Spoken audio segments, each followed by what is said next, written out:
Stop. Do not press play on this if you are not ready to change. Because what you are about to hear will not comfort you. It will not tell you that everything is fine. It will not whisper soft lies to keep you asleep. This is the recording that finds you at the exact moment your soul has decided it is finished with the old version of you.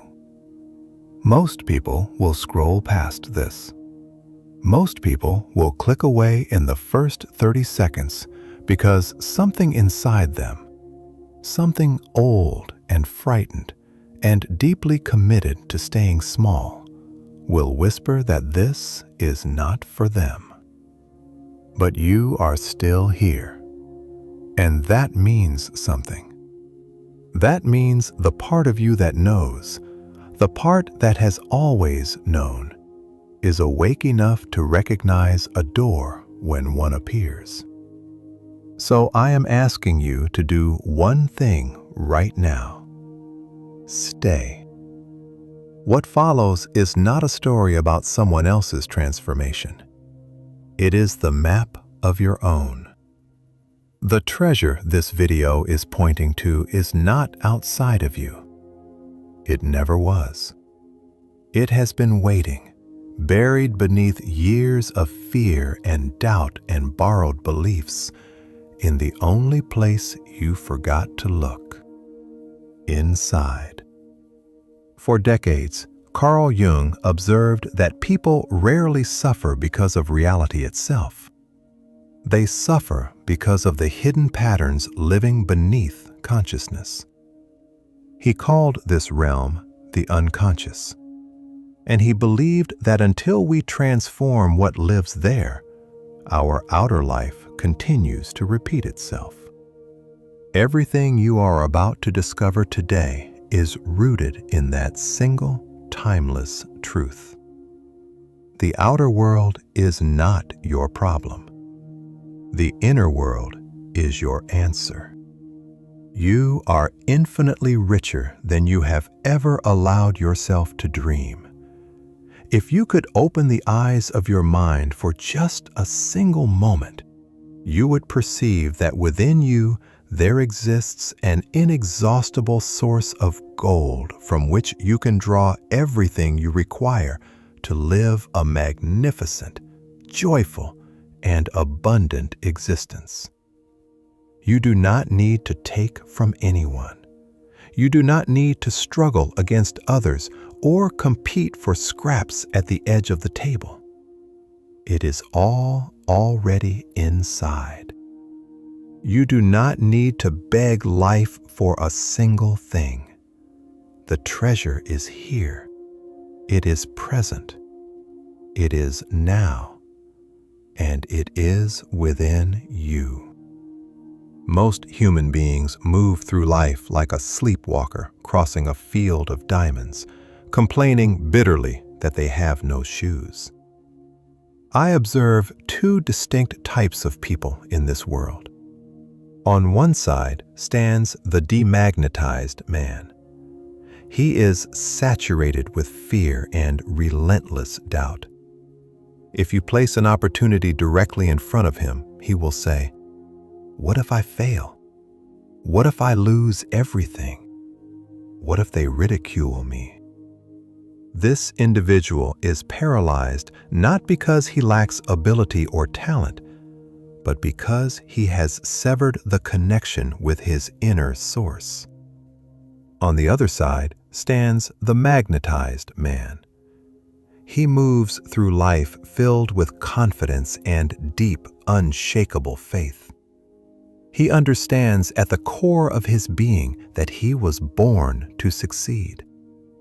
If you stripped away every dollar he possessed today, by tomorrow he would be rebuilding it multiplied. Because his real wealth is not stored in a bank account. It lives in his mind. What separates these two individuals? It is not formal education. It is not the family they were born into. It is not fortune or circumstance. It is the understanding of a secret as ancient as the world itself, yet as forgotten as a dream dissolves upon waking. It is the knowledge of the miraculous functioning of your subconscious mind. The great secret of all the ages is not atomic energy or the conquest of space. The great secret is the extraordinary ability you possess to reach inward and release the infinite intelligence that resides in your depths. The sacred texts say it without ambiguity. The kingdom of God is within you. It does not say the kingdom is in the sky. It does not say it is in a cathedral or in some distant future. It declares plainly that it is inside. Within your subconscious there dwells an infinite wisdom, an infinite capacity, and an infinite supply of everything you will ever need, waiting patiently to be developed, expressed, and brought into your living experience. If you plant a single acorn in the earth, the infinite intelligence contained within that tiny seed already knows precisely how to construct an oak. It understands how to draw minerals from the soil and absorb light from the sun. It requires no external assistance. It only asks that you do not obstruct it. In precisely the same manner, the principle of life residing within you already knows how to construct a vibrant, healthy body. It knows how to generate genuine wealth. It knows how to draw toward you the love and the relationships your heart has always desired. But there is a persistent difficulty. Your conscious mind interferes far too frequently. Your intellect, your five senses, your reasoning faculty, these regularly intrude with fear, with anxious worry, with distorted and false beliefs. Everything you are about to absorb is designed to teach you how to dissolve that interference. It is designed to instruct you in the art of communicating with your inner source, so that your deepest desires move from the territory of fantasy into the solid ground of lived reality. I have witnessed remarkable things occur in the lives of men and women from every social class across the world. I have observed individuals carrying chronic physical suffering experience profound improvement when they released years of stored resentment and chose forgiveness instead. I have seen men standing in total financial ruin rise to become leaders in their industries simply by altering what they fed their minds each day. I have watched broken relationships restore themselves to a state of harmony that seemed impossible from the outside. How does this occur? It occurs because there is a sleeping presence in your depths. It is not a punishing force sitting in judgment on a cloud. It is the I Am. It is the vital presence that beats in your heart at this very moment. You do not need to acquire power. You already possess it in full. You simply need to learn how to use it, how to understand it and apply it across every area of your life. Prepare yourself. You are about to discover that the resolution to every difficulty you face is as near as your next thought. The great law of life is the law of belief. Believe in the treasure within, and the treasure will open itself to you. Your new existence begins today. To begin releasing the treasure within you, you must first come to understand the extraordinary instrument you already possess. Countless men and women endure lives of quiet suffering simply because they have never learned to operate the most sophisticated mechanism in the known universe, their own mind. The first and most essential thing you must grasp is this: you do not possess two separate minds. You possess one mind. But that single mind operates through two distinct and powerful modes. The line separating these two functions has been recognized by every serious student of psychology and the deeper sciences of the mind throughout history. These two functions are fundamentally different in character. Each carries its own unique attributes and capacities. To speak of them clearly, we refer to one as the conscious mind and the other as the subconscious mind. You might also call them the objective and the subjective, the waking and the sleeping, the surface and the depths, the voluntary and the involuntary. The names themselves are secondary. What matters, what changes everything, is that you understand the function of each and the relationship between them. Understanding this relationship is the master key to directing your own destiny. The most illuminating way to grasp this relationship is to imagine yourself as the captain of a vast ocean liner moving across open water. The captain stands on the bridge. He is the one who surveys the horizon, studies the navigational charts, reads the weather, and makes the decisions that determine the ship's course. He issues the command: adjust 10 degrees north. This captain is your conscious mind. It is your intellect. It is your power of reason and your faculty of deliberate choice. Down below the decks, deep in the engine room, a skilled crew works continuously. They cannot see the ocean. They do not observe the stars above or know whether the sky is stormy or calm. They have no knowledge of where the ship is headed or why. Their singular function is to receive the orders that arrive from the command bridge and execute them without question. If the captain commands full speed ahead, the crew feeds the engines and the ship surges forward. If the captain orders a reversal, the crew shifts accordingly. This crew is your subconscious mind. And here is the point that changes everything once you truly absorb it. The crew does not argue with the captain. Not once. Not under any circumstances. If the captain makes a catastrophic error and steers the vessel directly toward an iceberg, the crew will follow those instructions without hesitation, and the ship will collide. The engineers do not ascend to the bridge to question the captain's judgment. They obey. The captain is the master. His commands are absolute. They are never challenged by those below. Carl Jung described the unconscious not as an empty storage room, but as a living psychological world, filled with forgotten memories, concealed emotions, ancient archetypes, and immense creative power. It is not passive, it is dynamic.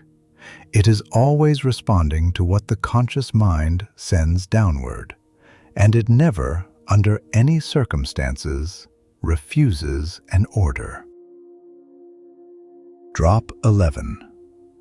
I am the captain of my own mind. In the comments right now. In precisely this way, your conscious mind is the captain and the sovereign of your life. You are issuing commands to your subconscious mind every moment of every day, through your thoughts, through the words you speak, and through the beliefs you hold about yourself and your world. When you say, "I cannot possibly afford that," you have issued an order.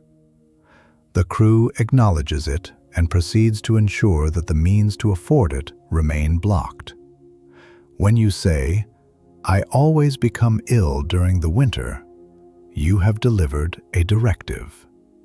Your subconscious, which governs the vital functions of your physical body, receives that instruction and begins lowering your natural defenses in order to fulfill what the captain has declared. You cannot hold the crew responsible. They are simply executing what you told them to do. The subconscious possesses no capacity for humor. One of the most devastating tendencies of the human being is to use the conscious mind to joke about personal misfortune, not realizing that the subconscious registers every word as literal instruction. If you say, "This situation is destroying me," your inner crew does not recognize metaphor. It begins generating the biological and circumstantial conditions that correspond to destruction, because its sole purpose is to fulfill your commands. And you have just equated your current situation with annihilation. If you habitually say, "I have a terrible memory, I forget everything," you are signing and stamping an internal decree that your subconscious will dutifully honor. You must train yourself to become a captain who never steers his vessel into danger through careless speech. Never allow a negative declaration to stand uncorrected. The moment a thought arrives that says, "I am not going to make it through this," replace it immediately. Speak inwardly instead.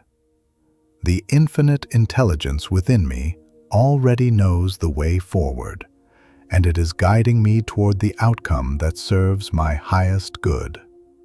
This is how you take genuine command of the bridge and navigate your life toward the harbor you truly desire.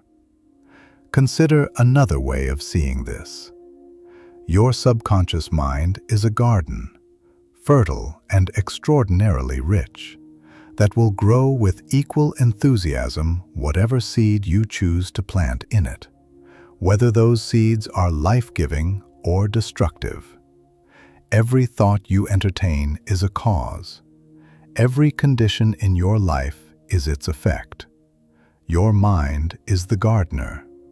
Your responsibility is to select the seeds, the thoughts, with great care and deliberate intention. Throughout the hours of each day, you are planting seeds in your subconscious through your habitual patterns of thinking.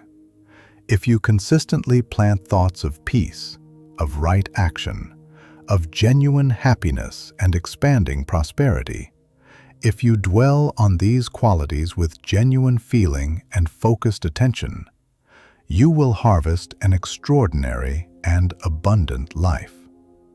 But if you sow seeds of fear, chronic worry, envy, or resentment, your inner garden will fill with precisely the weeds you planted, and they will eventually crowd out everything else. The earth does not look at a seed and decide whether or not to cooperate. It does not say, "This seed is destructive, I will refuse to grow it." The earth grows every seed with the same indifferent power it applies to wheat. Your subconscious operates in precisely the same way. It does not judge. It does not discriminate. It is impersonal and neutral, like electrical current, which can illuminate an entire home or cause serious harm, depending entirely on how it is directed. The electricity itself carries no moral position. It is the application that determines the result. Your subconscious is a neutral and all-powerful force waiting at all times for your direction. You must be the one who consciously and deliberately engages the right channels every single day. To truly awaken the sleeping power within you, you must learn to use your conscious mind to impress your subconscious with clarity and intention. The conscious mind possesses the faculty of inductive reasoning. It can examine facts, analyze circumstances, and make deliberate choices. The subconscious operates through deductive reasoning alone. It cannot choose. It can only accept the premise you hand it and then deduce the logical conclusion from that premise with absolute fidelity. If you provide it with the premise that the world is fundamentally hostile and that people cannot be trusted, your subconscious will deduce that every person in your life is a potential threat, and it will shape your behavior, your words, and your emotional responses in ways that consistently produce the evidence your premise predicted. But if you provide it instead with the premise that you are surrounded by harmony, that abundance is your natural state, that you are guided and supported by an intelligence far greater than your conscious understanding, your subconscious will deduce from that premise and begin arranging your life accordingly. The subconscious never sleeps. It works without pause through every hour of the night and day. It governs your breathing, the circulation of your blood, the digestion of your food, and the continuous repair of your body. All of this without requiring any conscious direction from you. When you sleep, the captain rests, but the crew works on through the night. This is precisely why what you hold in your mind in the final moments before sleep is of critical importance. You must also understand that your subconscious is extraordinarily sensitive to suggestion. Imagine approaching someone on a vessel who appears slightly pale and saying to them with great concern, "You look absolutely dreadful. You seem terribly unwell." And watch what happens to that person. Their condition will often deteriorate visibly because your suggestion has aligned with their existing anxiety and activated a belief of illness within them. Now approach a seasoned sailor and make the same remark. He will look at you with mild amusement or simply ignore you entirely, because his deep conviction of strength and vitality is so firmly established that your negative suggestion finds no fertile ground on which to take root. You carry the same power.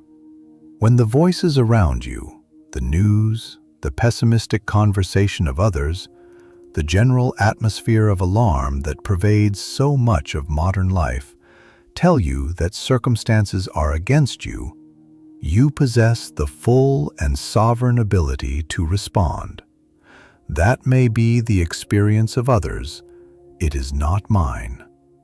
My supply originates from a source that no economic condition can diminish.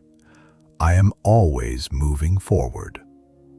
Do not permit the noise of the outside world to script the story of your inner life. You are the captain. You determine the destination. The great law of life is the law of belief. A belief is not something you perform in a ceremony or recite by rote. A belief is a thought that your mind has accepted as true. It is your living, operative inner conviction. Release the beliefs that diminish you. Release the belief that your circumstances are fixed. Release the belief that illness is your inevitable inheritance, or that financial limitation is somehow noble. These are simply inherited falsehoods. Believe instead in the healing intelligence within you. Believe that you were shaped and designed to succeed. When your conscious mind accepts an idea in its fullness, without reservation, without the quiet whisper of contradiction underneath, your subconscious immediately begins to execute it as reality. The challenge is that most people say, "I want to be well, I want to prosper," while in the same breath carrying a deep and unexamined conviction that such things are not truly possible for them. Your subconscious always honors the dominant impression. If a conflict exists between your expressed desire and your underlying fear, the fear will almost always prevail, because fear carries a far greater emotional charge. This is why effort and strain are counterproductive in the world of the mind. You cannot force a seed to grow by gripping it and pulling upward. You must water it with calm. You must trust the process with steady, unforced faith. We are going to dismantle one of the most deeply embedded falsehoods in human history: the idea that poverty represents virtue. I want you to listen to this with complete openness. Poverty is not a virtue. Poverty is a condition of the mind. If you were experiencing a persistent physical ailment, you would recognize that something is wrong. You would pursue help. You would seek resolution. Financial lack must be approached with the same recognition. If money is not flowing consistently and abundantly through your life, something in your mental orientation requires attention and adjustment. The fundamental impulse of life is growth and expansion. There is no spiritual merit in scarcity. There is no holiness in perpetual lack. The intelligence that dwells within you is the intelligence of abundance, not the intelligence of limitation.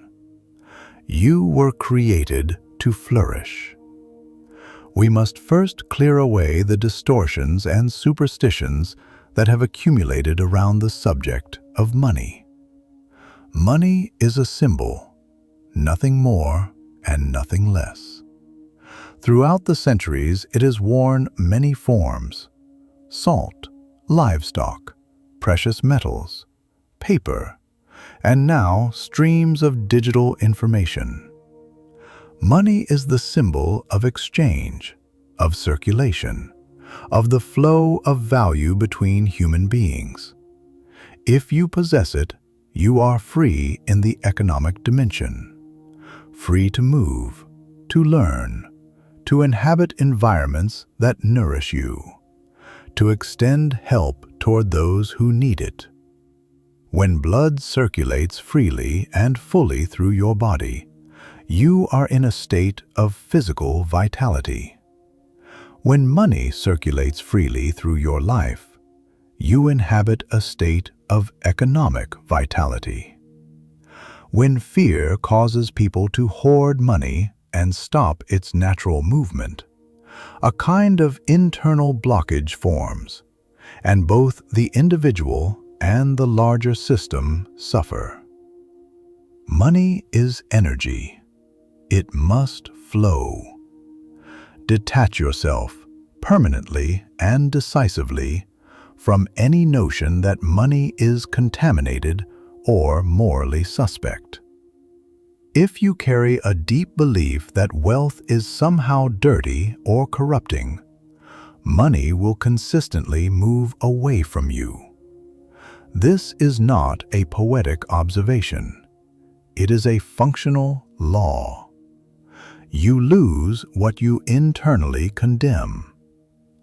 If you observe someone who has generated significant wealth and your internal response is one of suspicion or resentment, if you assume that their prosperity must have come at someone else's expense, your own subconscious records that reaction, and ensures you never move into the territory you have judged as dangerous or wrong.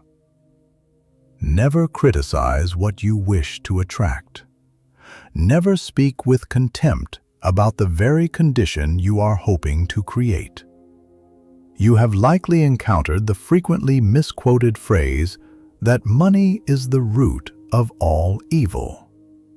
This distortion has caused enormous and entirely unnecessary suffering across generations. The original text states that the love of money is the root of all evil. The distinction is profound. The love of money, in this context, refers to idolatry, to the condition of placing financial accumulation above integrity, above genuine human connection, above the values that give life its meaning.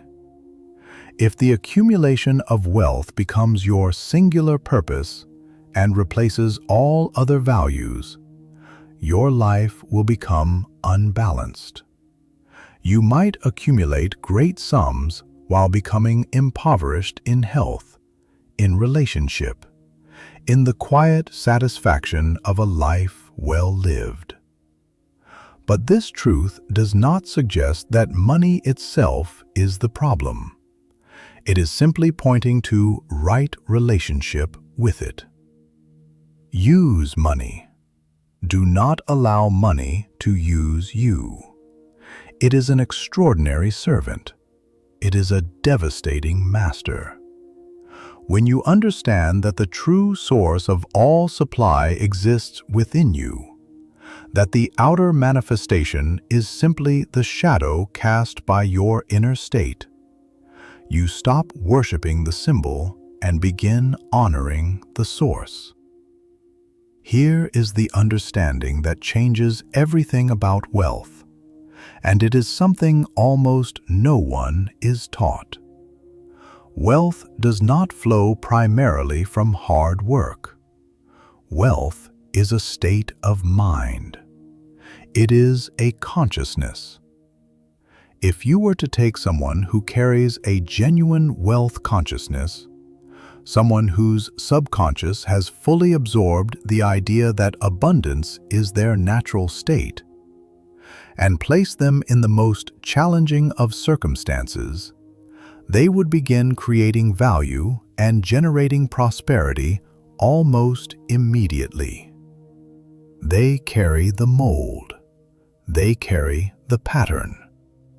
Conversely, if you were to give someone with a deeply embedded poverty consciousness a significant sum of money, the statistics of human behavior show consistently that the money disappears. Not through any external force, but because the internal pattern always reasserts itself. The mold determines the shape of what is poured into it. Carl Jung called these meaningful coincidences synchronicity. When your inner world shifts, when your subconscious genuinely absorbs a new premise about abundance and possibility, life often begins presenting openings, encounters, and circumstances that appear impossible to account for through chance alone. The outer world is always a reflection of the inner one. What appears as a lucky break or a fortunate accident is frequently the outer expression of an inner transformation that has already occurred beneath the level of conscious awareness. Write 777. I am open to infinite abundance in the comments below. Many people work with extraordinary dedication and yet find that financial ease consistently eludes them. This is because their hands are working in one direction while their minds are working in another. Deep within the subconscious, hidden beliefs are operating as a counterforce. Beliefs like, I do not deserve more than this, or wealth would make me someone I do not wish to become, or Money only comes to those who are willing to compromise. As long as those foundational beliefs remain undisturbed in the subconscious, the outer effort will always be undermined by the inner programming. To experience genuine outer abundance, you must first cultivate genuine inner abundance. You must build, deliberately and patiently, the mental and emotional state of already being a person through whom wealth flows naturally. Suppose you say with great sincerity, "I intend to become financially free." But the image that arises in your mind when you speak those words is one of unpaid obligations and a sense of dread. According to the law of how the mind actually functions, the imagination will always exercise more influence than the will. If you say, "I am prosperous," while your emotional state says, "I am afraid," your subconscious will accept the emotional reality, the felt sense, as its operating instruction. How do we work with this rather than against it? Use language that your conscious mind cannot immediately reject. Rather than making declarations that provoke internal argument, rather than saying, "I am wealthy," when every nerve in your body knows the current reality, say instead, day by day, "In every dimension of my life, I am moving toward greater prosperity." Say, "The abundance of the universe is always finding its way to me." Say, "My capacity to generate and receive wealth is expanding in ways I cannot yet fully see." These statements carry a quality of truthfulness that your conscious mind can accept without immediately raising an objection. And they deliver to your subconscious exactly the instruction it needs to begin reorganizing your inner world. There is a particularly powerful approach that has transformed the financial reality of a great many people. The use of a single word repeated in a state of deep relaxation or just at the threshold of sleep. When you are in that drowsy state just before consciousness fully releases, repeat one word slowly, with feeling, with a genuine sense of its meaning. Wealth. Not a sentence, not a declaration, simply the word itself. Wealth. Allow it to resonate in you. Allow it to sink past the analytical layer and settle into the deep receptive ground beneath. The word itself carries an intrinsic vibrational quality. It represents abundance, expansion, freedom, and sufficiency. Your mind cannot construct an argument against a single word. By repeating it with gentle focus and sincere feeling, you are saturating the deep levels of your inner world with the very essence of what you are calling forward. Your subconscious, which always seeks to expand and externalize what you give it, will take that seed and begin to arrange the circumstances of your life in correspondence with it. I must also speak clearly about a substance that moves with extraordinary speed to poison the ground in which prosperity might otherwise grow. That substance is envy. When you observe someone living in abundance, when you see someone driving a vehicle that represents what you have desired, or inhabiting a life that seems to express the freedom you have longed for, and your response is a contraction of resentment, you have just delivered a powerful instruction to your subconscious. You have declared, in effect, that abundance is associated with something you despise. And your subconscious, ever faithful to your commands, will ensure that you never inhabit a territory you have internally condemned. The practice that reverses this is as simple as it is demanding. Learn to genuinely celebrate the prosperity you observe in others. See a beautiful home and say internally, "How wonderful! I bless that family and I welcome that same abundance into my own life." See someone thriving in work that brings them joy and say, "Their success is proof that the law works. It works for them. It works for me." What you bless, you draw toward yourself. What you condemn, you push away. This is not sentiment. It is mechanics. People frequently explain their financial limitations by pointing outward, to their age, to the condition of the economy, to the particular circumstances of the moment. These are understandable responses, but they are not accurate ones. The infinite intelligence within you recognizes no age limit. It is not subject to the fluctuations of any market or the policies of any government. If you succeed in genuinely impressing your subconscious with the image and the feeling of prosperity, if that inner picture becomes dominant and real to your deeper mind, the intelligence within you will find a way to externalize it regardless of external conditions. The ocean of life is infinite. Stop approaching it with a thimble. The limitation is never in the ocean. The limitation is always in the size of the container you bring to it. Expand your inner container.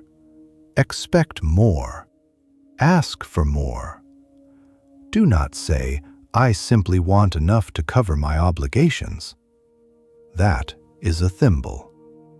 Say instead, "I want all the abundance necessary to fulfill every good purpose my life is meant to serve, and more besides, so that I can extend what flows through me into the world around me." Now we arrive at the realm of the body, and to a truth that is more radical than it may first appear. Your body is the physical expression of your mental and emotional life. Consider this image. If you hold your hand in front of a light source, it casts a shadow on the wall behind it. The shadow is a reflection. If the shadow appears distorted, you do not try to correct the shadow by manipulating the wall. You adjust the hand that is projecting it. Physical discomfort, limitation, and illness are very often shadows, reflections projected onto the screen of your flesh by the movements of your mind. This does not mean the body is not real. It means the body is responsive, profoundly, continuously, and specifically responsive to the mental and emotional environment in which it is immersed. For the infinite intelligence within your subconscious, there are no gradations of difficulty. Healing, for Jung, was never simply the disappearance of symptoms. It was the gradual process of becoming whole, what he called individuation. True healing is not a patch applied to a surface problem. It is the restoration of inner wholeness from which outer well-being naturally flows. Consider the following irrefutable logic. At one moment in time, you existed as a single microscopic cell, a fertilized cell no larger than a period on a printed page. Within that cell resided an intelligence so precise and so comprehensive that it knew exactly how to construct every system of your body. It knew how to form your eyes with the specific structures that allow you to perceive light and color. It knew how to build the chambers of your heart and calibrate the rhythm of its beating. It knew how to develop the neural architecture through which you are now understanding these words. No external instruction was required. That intelligence built your body from a single cell. And here is the logical conclusion that follows from this. The same intelligence that created the body is the only intelligence that can restore it. If your subconscious knows how to construct a complex organ system from the beginning, does it not also know how to repair damage that has occurred within that system? Of course it does. The capacity is not in question. What is in question is whether you are allowing the process to occur, or whether you are interfering with it through fear, through resentment, through sustained negative emotional patterns that disrupt the body's natural inclination toward balance and wholeness. When you carry chronic resentment, when you hold sustained hatred toward another person or toward yourself, when you live in prolonged states of unresolved fear, you are introducing a kind of internal disruption into the precise biological systems that maintain your health. The connection between the sustained emotional environment and physical well-being is recognized by modern psychoneuroimmunology as well as by every serious tradition of mind-body medicine. This is not mysticism. It is the documented reality of how your biology responds to your psychology. I have observed individuals carrying long-standing joint conditions experience remarkable improvements in their physical state after genuinely releasing resentment toward a family member.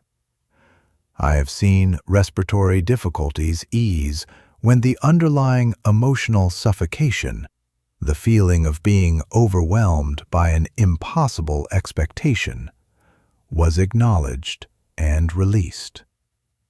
The body, quite literally, carries what the mind refuses to process. If you genuinely wish to move toward greater physical vitality, the most powerful work you can do begins not in the gymnasium or the pharmacy, though both have their legitimate place, but in the territory of your emotional life. Forgive what needs to be forgiving. Release what has been held. Clear the emotional ground, and the body will often respond in ways that seem remarkable. The body renews itself continuously. You know this from science. The cells that constitute your body today are not the same cells you had a year ago. You are, in a very real physical sense, a new being, rebuilt constantly from the molecular level upward. And yet conditions that seemed established years ago can persist. Why? Because the subconscious carries the pattern, the mental mold, and the new cells settle into that existing pattern as faithfully as the old ones did. To change the outer expression, the inner pattern must be addressed. When you shift the deep belief, when you change the inner picture, the body rebuilds itself according to the new blueprint. When you apply deliberate, focused prayer or affirmation to healing, you are not begging an external force to intervene. You are directing your own inner intelligence, the same intelligence that built you, to restore the pattern of wholeness that is your natural state. The steps are these. Withdraw your anxious attention from the symptom itself, because attention feeds what it focuses on. Bring your attention instead to the truth of the healing power within you. Affirm that truth clearly and with genuine feeling. And then release the request entirely. Hand it over to the inner wisdom with the same calm confidence with which you drop a letter into a postbox, knowing it will reach its destination. You do not follow the postman. You do not dig up the letter to check on it. You trust the process and let it work. If you wish to speak directly to your body, and you can because every part of it carries its own form of intelligence, do so with authority and with gentleness combined. If a part of your body is in distress, do not respond with anger toward it. Do not curse it or condemn it. Speak to it as you would speak to a child who is frightened. Bring the quality of peace. Bring the quality of genuine care. Say, "All is well here. I am here with you. You are safe. Relax now. Restore now." The intelligence within you will respond to this quality of inner dialogue in ways that will sometimes astonish you. Sleep is the period during which healing occurs most rapidly. When you sleep, the conscious mind, the anxious, doubting, analyzing voice, grows quiet. In that quiet, the subconscious has a clear and unobstructed path. Do not carry your symptoms to bed with you. Do not rehearse your discomfort in the final moments before sleep. Instead, plant a specific and clear image of vitality, of ease, of your body functioning in its natural state of wholeness. Say inwardly as you move toward sleep, "I am going into the deep rest from which I will arise renewed. My inner intelligence is working through the night. I wake tomorrow in greater wholeness." And then release it. Let the night shift do its extraordinary work. If you needed to build a bridge across a wide river, you would follow the established principles of engineering and physics. You would calculate the precise tensions, select the appropriate materials, and trust the mathematical laws that govern structure and load. You would not kneel at the riverbank and hope for the bridge to appear through some unguided wish. Prayer, when properly understood, is not superstition. It is not an act of helpless begging directed at an indifferent sky. It is spiritual engineering. It is the deliberate application of universal mental law to the specific conditions of your life.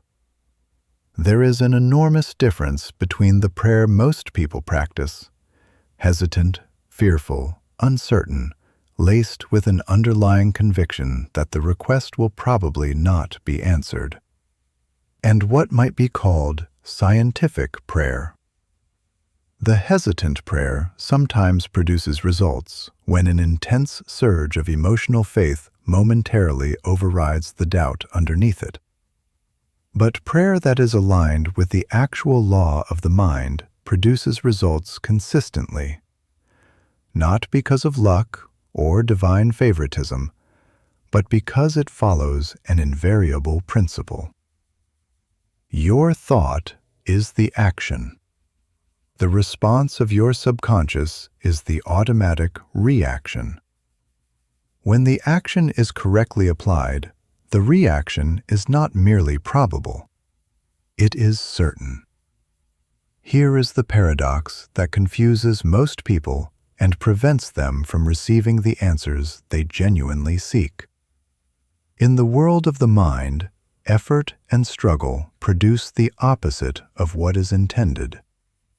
In the physical world, if you wish to move a heavy object, you apply force and the object moves. In the mental world, the application of anxious force creates an immediate block. The more desperately you strain toward a desire, the more powerfully you signal to your subconscious that the desired condition does not yet exist. And your subconscious, which always honors the dominant impression, works to maintain that gap. Imagine a narrow plank placed flat on the floor. You are asked to walk across it. You do so without the slightest difficulty. Your desire to walk across it and your inner image of doing so are perfectly aligned. There is no conflict. Now imagine that same plank suspended 300 feet in the air between two tall structures. Your desire to walk across it remains, but your inner image, the picture your subconscious has received, screams that you will fall. The more forcefully you try to control your fear through willpower, the more rigid and unsteady you become. Your effort to maintain balance becomes the very mechanism of your imbalance. This is the law of reversed effort.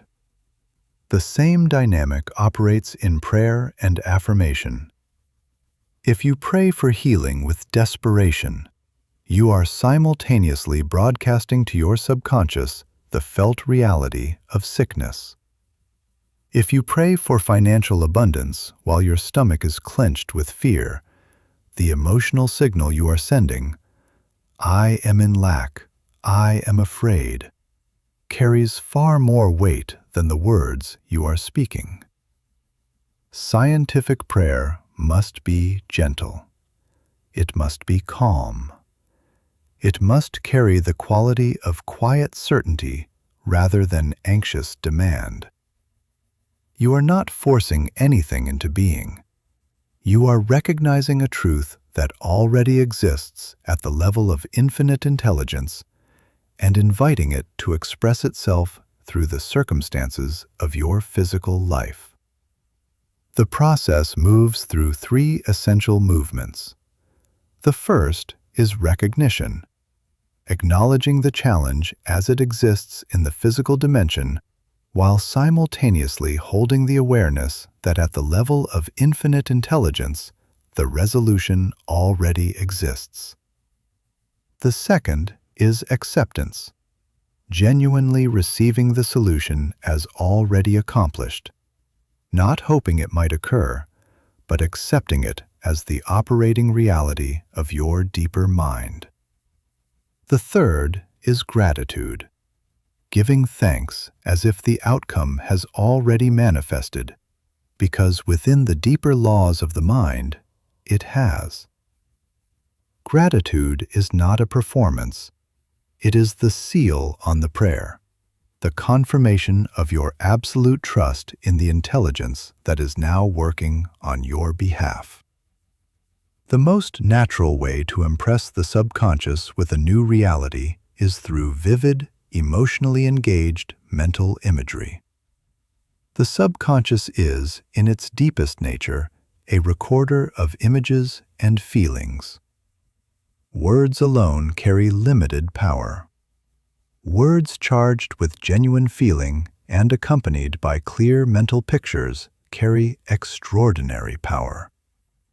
When you wish to call a specific outcome into your life, construct a brief and precise inner film of the desired end result.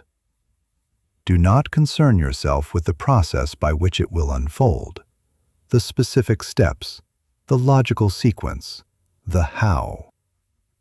The how belongs to the infinite intelligence within your subconscious. It has access to resources, connections, and pathways that your conscious mind cannot anticipate. Your responsibility is to hold clearly and feelingly the image of the completed result. Feel the texture of it. Feel the emotional reality of it.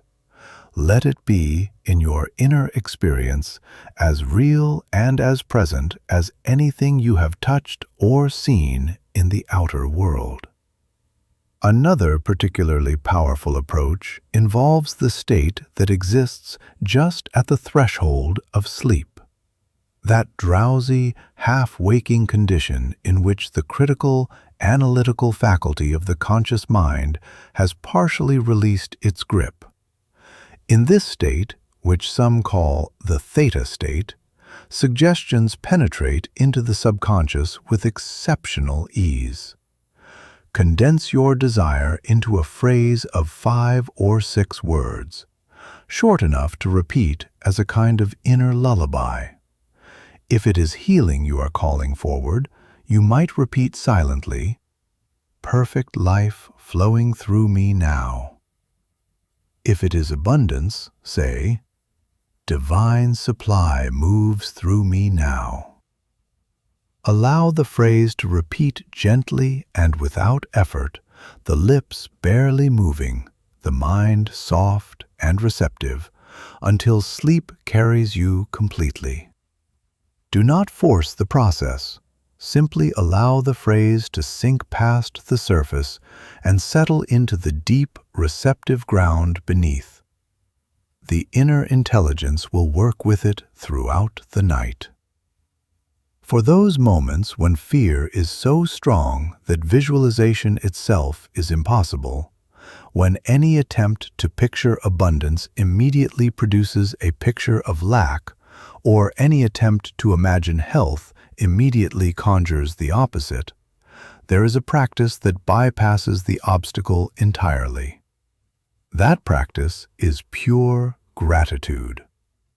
Gratitude moves beneath the defenses of the ego. It is almost impossible to argue with a genuine feeling of thankfulness. Settle quietly and begin to repeat inwardly, "Thank you." Simply that. Thank you.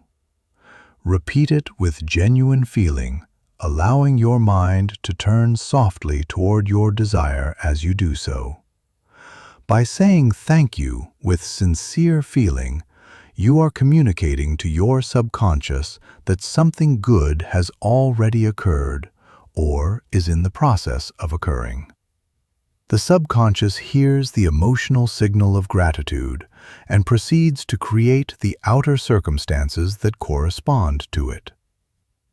There is also an approach that serves those whose nature is more analytical.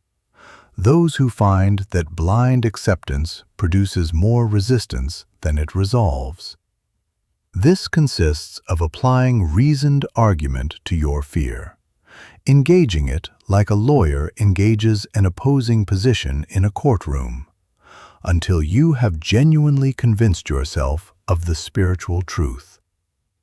If you fear a particular outcome, respond to that fear with specific, factual counter-arguments.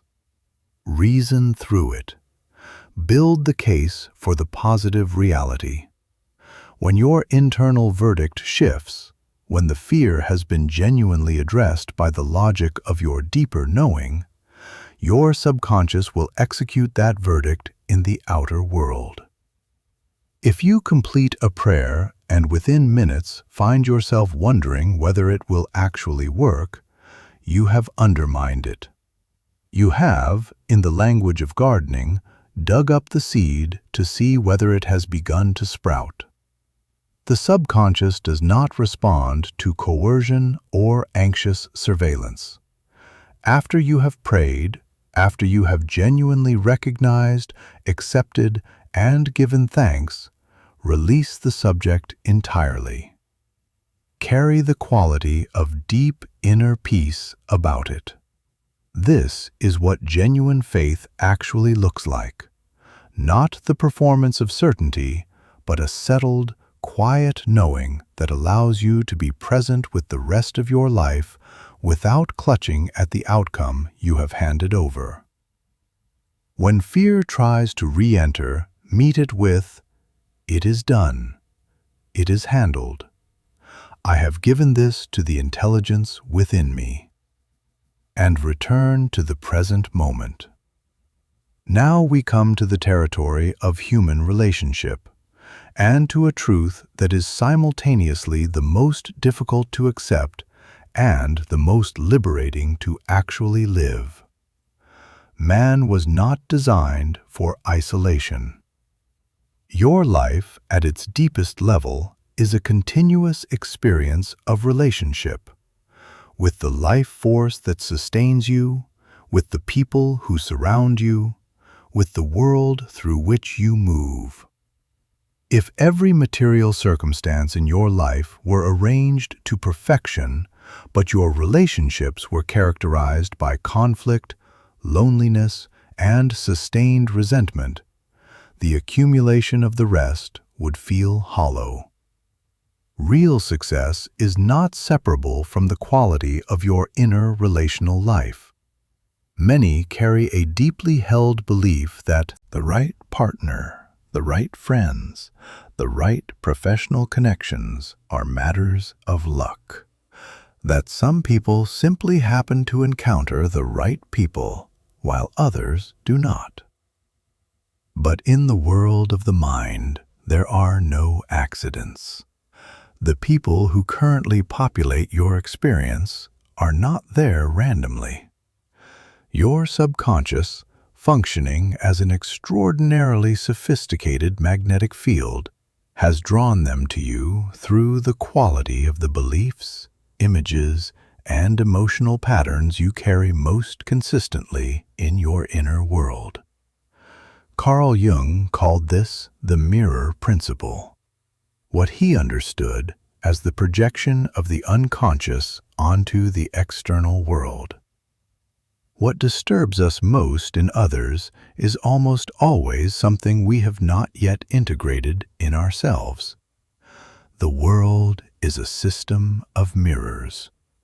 When someone's behavior produces a strong emotional charge in you, when a particular quality in another person irritates or threatens you beyond what the situation itself seems to warrant, Jung would say, "Look there. That is a projection. That is a part of yourself that has been pushed into the shadow, the unconscious, and is now being reflected back to you through someone else's behavior, so that you might recognize and reclaim it." Much of what blocks genuine abundance, in relationship as in every other area, is not outside you. It is the shadow, the rejected parts of yourself that continue influencing your life without your awareness, precisely because they have been denied and driven underground. The shadow does not disappear when you ignore it. It grows more influential. It begins to run your life from beneath the surface, attracting the very situations and people that mirror back what you have refused to see. The path through this is not more suppression. It is honest recognition. It is the willingness to look at what you have pushed away and say, "This too is part of me. I am willing to see it. I am willing to integrate it." In that willingness, the projection loses its grip. The mirror changes. Many people tell me they wish to attract a partner who is honest, loyal, full of genuine warmth, and emotionally mature. And in the next breath, they describe spending years in relationships that are characterized by exactly the opposite. The pattern is not coincidence. The subconscious holds a template built from the earliest experiences from the emotional atmosphere of childhood, from the conclusions drawn about love and safety and self-worth long before the conscious mind was sophisticated enough to examine them. Until that template is revised at the level where it actually lives, the outer pattern will repeat, regardless of how many different people cycle through the role. The practice is this. Instead of looking outward for the person who matches what you desire, look inward and build the equivalent of that person within yourself. Become the quality you wish to attract. Carry honesty as a living practice. Cultivate emotional steadiness. Allow yourself to feel worthy of being deeply loved, not as a performance, but as an operating belief. Sit quietly and speak to your subconscious. I am now drawing toward me a person who is honest, sincere, genuinely kind, stable, and full of life. These qualities are sinking now into my deep mind. I am becoming a genuine attraction for this person, and they for me. We come together in the right way at the right time, and it is done. Persona and ego play a significant role in why so many relationships eventually deteriorate. Many people attempt to improve their connections by protecting and polishing the persona, the carefully constructed mask they present to the world. They become increasingly skilled at performing the version of themselves they believe will be accepted and loved. Jung believed that genuine transformation begins only when the mask is removed, when we risk showing what is actually underneath. The persona is not the self. It is a social adaptation. And relationships built primarily between two personas rather than two actual human beings tend to become brittle over time, maintained by performance rather than nourished by genuine contact. Comment 444. I release what no longer serves my growth below right now.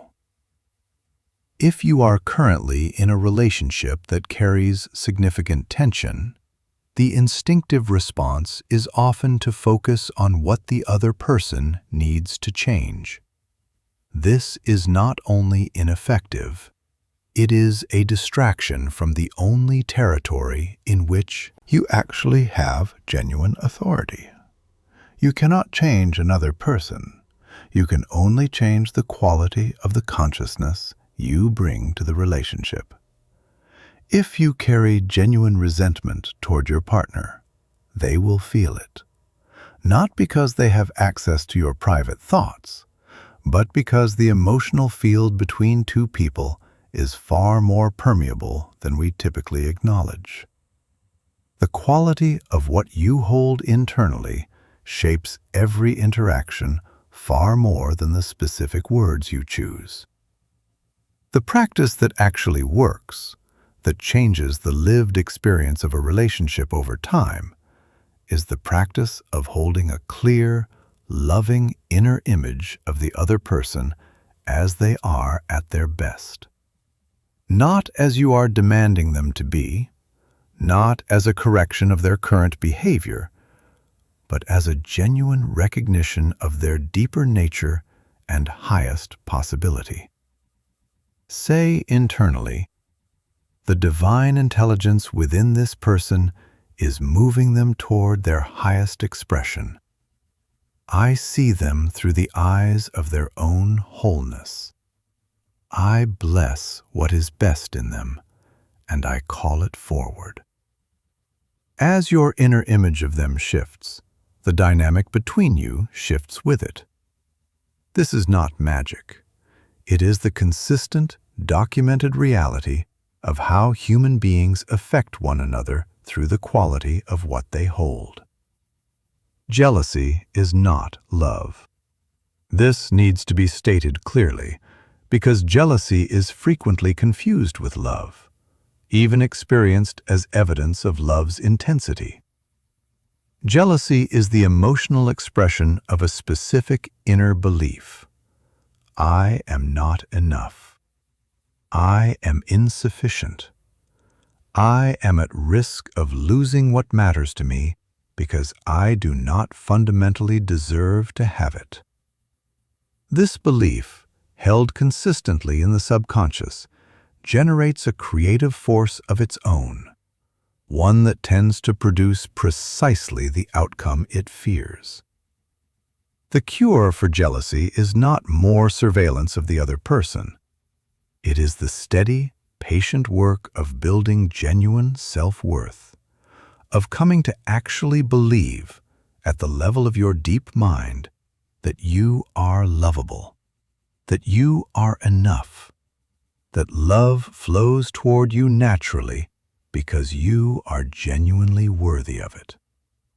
When that belief is established, the fear of loss dissolves, and the energy that had been spent in anxious vigilance becomes available for something far more nourishing. Every relationship that truly thrives has, at its center, something larger than the two individuals involved. A relationship built solely between two egos navigating their competing needs will eventually exhaust itself. Bring the quality of something greater into your most important connections. Invite the awareness of a wisdom that exceeds your own individual understanding. When both people in a relationship are oriented toward growth, toward truth, toward the life that wants to express itself through them, rather than simply toward their own emotional comfort, the relationship becomes a field in which both individuals can genuinely become more than they were. If you find yourself in a relationship dynamic that has become genuinely destructive, where sustained effort, prayer, and inner work have not produced any movement toward health, it is not a spiritual failure to recognize that. Life does not ask you to remain in circumstances that cause ongoing harm. The real sin, if we wish to use that word, is not the ending of an impossible situation. It is the sustained willingness to remain in a state of constant inner war without acknowledging what that war is costing you. If separation becomes the right action, do it with as much genuine grace as you can gather. Release the other person from your inner world with actual, not performed, goodwill. Resentment toward an ex-partner is not evidence that you have moved on. It is evidence that you are still internally married to them. True release means that when their name or their face arrives in your mind, you feel something close to benevolent indifference, a quiet wish for their well-being, and a clear sense of your own separate life moving forward. If someone in your world is persistently difficult, if they seem to carry a cloud of disruption wherever they go, you have a choice about how you receive their energy. You are not required to absorb it. You can observe their behavior with genuine compassion, recognizing that people who consistently create disruption are almost always in significant inner pain, while simultaneously refusing to be pulled into the same frequency. Bless them inwardly. Genuinely wish them peace, not as a performance of spiritual superiority, but as a sincere act of inner hygiene. Because when you genuinely bless what troubles you, you take away its power to disturb your own inner equilibrium. And your inner equilibrium is far too valuable to sacrifice for the sake of being right about someone else's wrongness. There is a practical prayer that has been given to many people over the years as a starting point for rewiring the deep mind's relationship with money. Do not repeat it mechanically. Read it slowly, with full attention to the meaning of each word. Let it land before moving to the next sentence. I know that money is an idea held within the infinite mind. It represents the flow of value and the circulation of abundance, and I receive it as such. Everything flows from the one source, and I am always connected to that source. I use money wisely and constructively. Money is always moving toward me and through me. I release it with genuine joy, knowing that what I give returns to me expanded and multiplied. I am grateful. Abundance flows to me in the form of every good thing.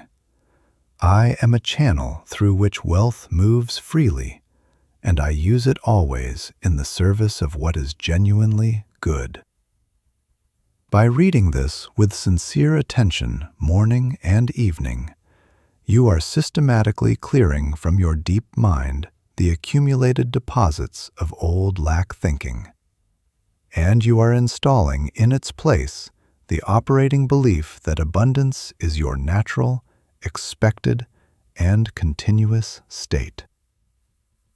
I knew a young man in sales who had reached a point of complete frustration.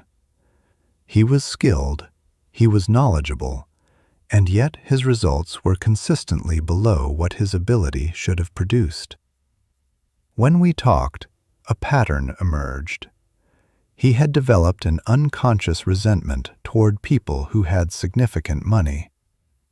Because his own finances were strained, he had begun to associate wealth with something slightly contemptible, and this association was broadcasting through every interaction he had with potential clients. He was sitting across from the very people he needed to serve, while internally holding a current of subtle hostility toward what they represented. I gave him a simple practice to perform before every client meeting. The intelligence within me has brought me to this person for their benefit and for mine. What I offer will genuinely serve them. Their prosperity and mine are both expressions of the same infinite source. He began doing this consistently. Within weeks, the quality of his client interactions shifted, not because he had learned new techniques, but because the inner current running beneath his words had changed. He was no longer sitting across from someone he was silently judging.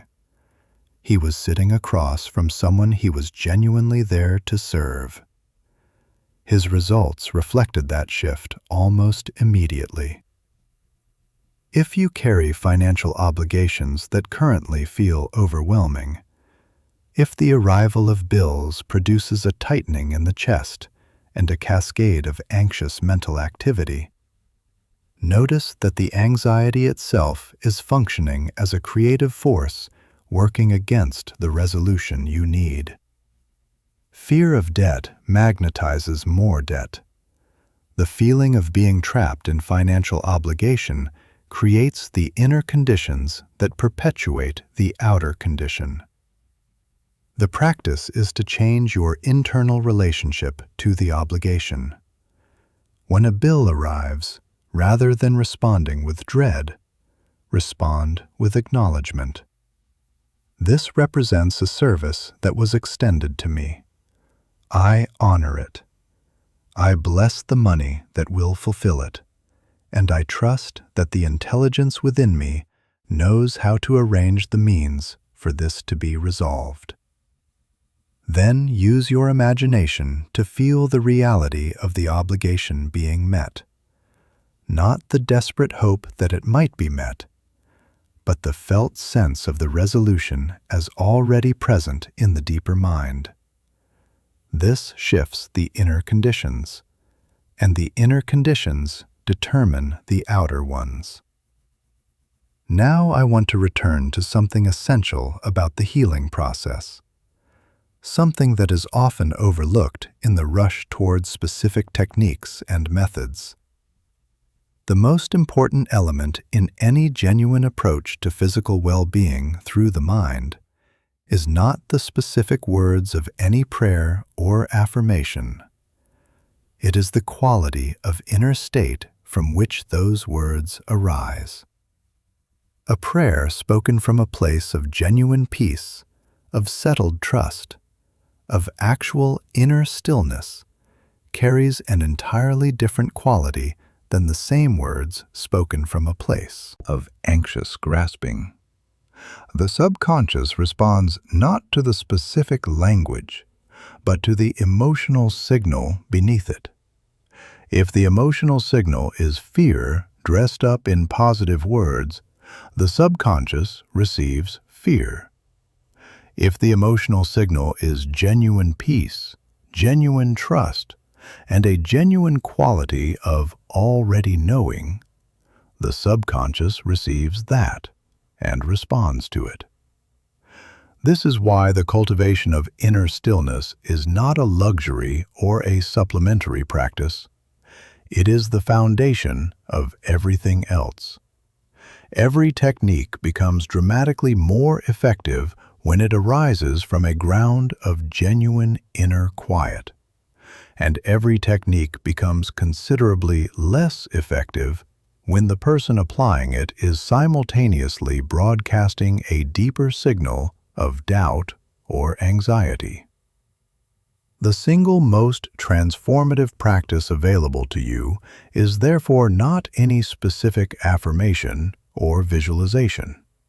It is the consistent cultivation of the ability to be genuinely still, to bring your attention to the present moment, to the immediate reality of your own existence without the overlay of fear about the future or regret about the past. In the territory of relationships, there is one specific dynamic that deserves particular attention because of how consistently it operates and how much unnecessary suffering it generates. It is the attempt, sometimes subtle, sometimes overt, to change the other person through sustained pressure. Criticism, nagging, the withdrawal of warmth as a form of leverage, the persistent highlighting of inadequacy. These approaches do not change the other person. They create defensive walls and sustained resentment. They communicate, at the level of the subconscious, a rejection of the other person's fundamental adequacy. And the other person, feeling rejected at that level, regardless of what the specific words claim to be about, responds with the defensive behaviors that rejection produces. The approach that actually works, that genuinely shifts the dynamic rather than simply escalating the conflict, is the deliberate cultivation of an inner image of the other person at their best. Not as you demand them to be, not as a projected correction of their current behavior, but as a genuine recognition and inner holding of their actual highest nature. Every person, regardless of how they are currently behaving, carries within them a highest possibility. When you hold that possibility in your inner image of them, when you relate to them internally as that highest possibility rather than as the current behavior, something in them responds to the quality of that recognition. Not always immediately, not always visibly, but consistently over time, the quality of what you genuinely hold in your inner world about another person shapes the quality of what they express in your presence. This requires an honesty that goes beyond social performance. You cannot perform this, cannot simply mouth the words of blessing while internally carrying the current of judgment and resentment. The subconscious is not fooled by performance. What you actually feel, the true inner signal, is what broadcasts and what the other person's subconscious receives. This is why the inner work must be genuine. If you are carrying resentment, acknowledge it first and work to release it through the forgiveness practices.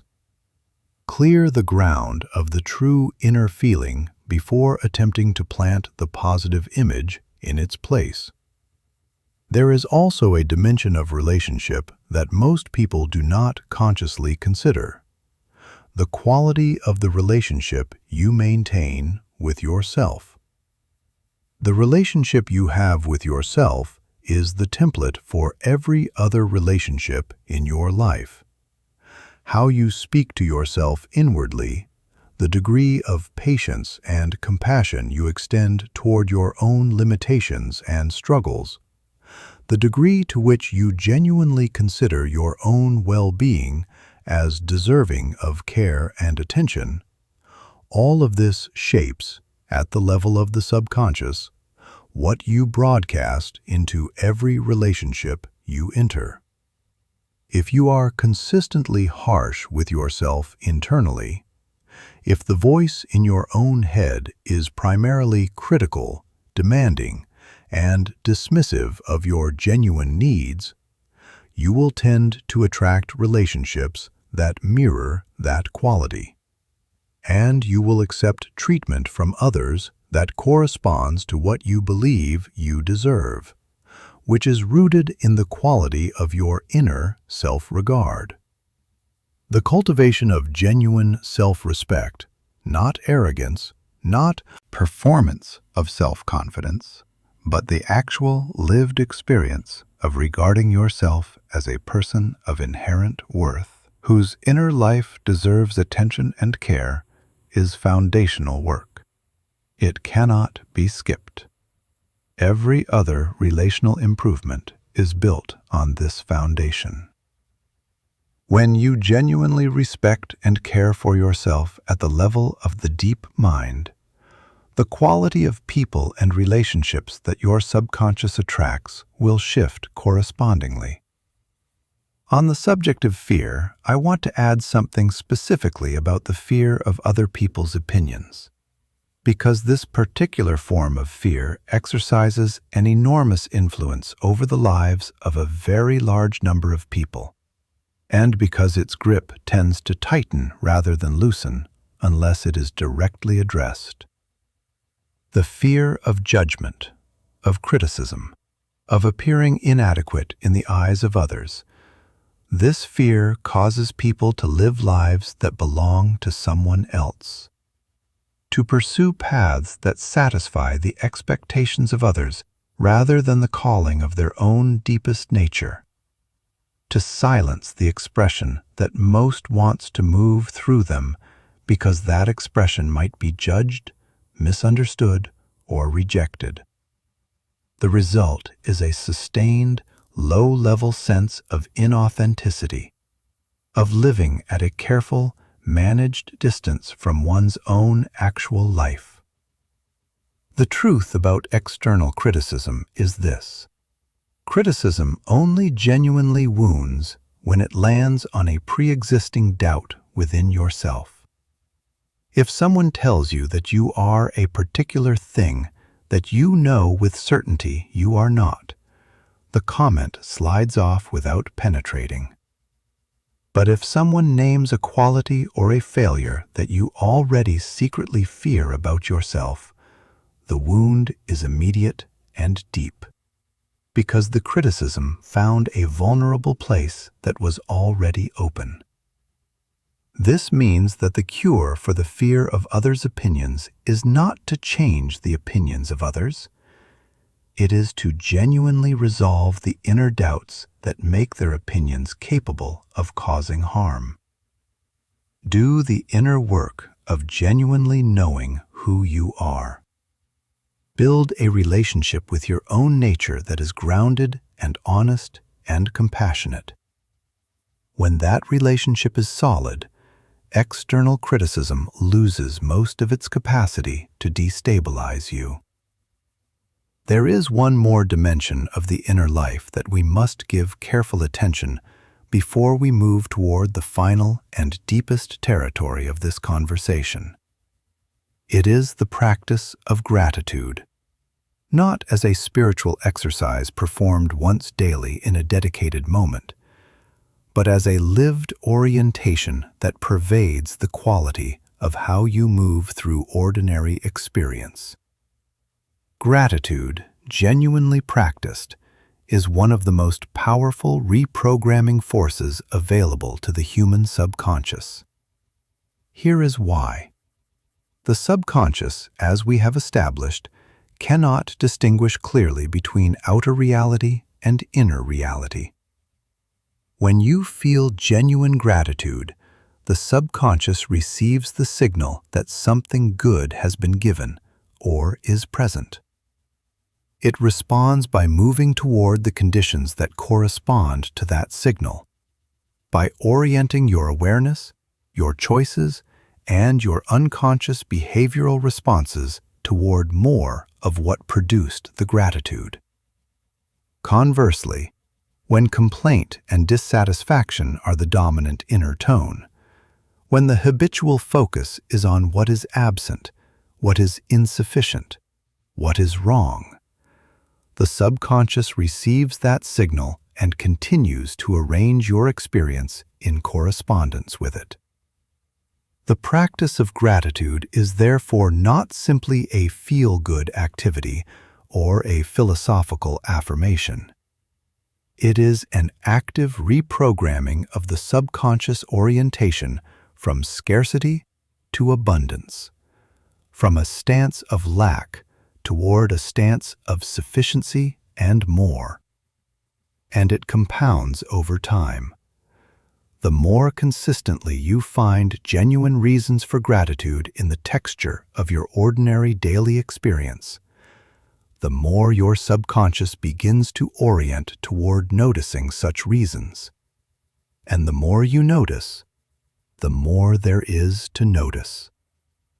A grateful heart genuinely is always near to the fullness of what the universe has available. A complaining mind genuinely does tend to find more to complain about. You choose which orientation to cultivate every single day through the quality of where you consistently direct your inner attention. The accelerator of everything you have been working toward is this simple, ancient, and profoundly powerful practice. Be grateful now for what is already present, before the conditions you are calling forward have arrived in their fullness. Not as a performance, not as a technique you apply mechanically while feeling something else, but as a genuine resting of your attention on the real goods that are already present in your life, however modest they may currently appear, and a genuine acknowledgement of them with something approaching the warmth of a person who knows they are fundamentally looked after. Man has no genuine enemies in the external world. There are no dark forces waiting in the corridors of your life to ensure your failure. No malevolent fate organizing circumstances against you. The only adversaries that truly possess power over your experience are the ones you yourself have bred, nourished, and housed in the interior rooms of your mind. Their names are legion, but the three that cause the greatest damage are fear, worry, and guilt. These three are responsible for more sustained human suffering, more broken health, more financial ruin, more premature deterioration than any single external cause known to careful study. They are energy vampires of the most sophisticated kind. They consume your vitality from the inside. They cloud your ability to perceive clearly and drain the energy you need to act decisively. But here is the liberating truth. They are illusions. They are shadows. And a shadow, no matter how vast and terrifying it appears on the wall of your mind, has no substance. It cannot harm you.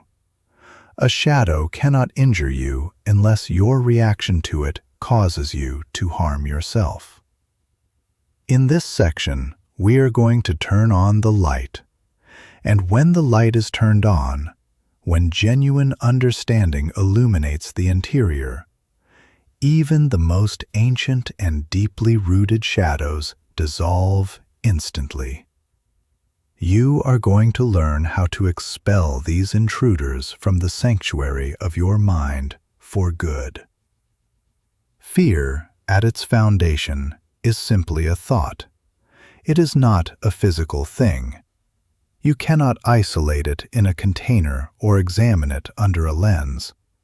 It is a negative emotional state generated by the anticipation of a future condition that your imagination has constructed and then experienced as real.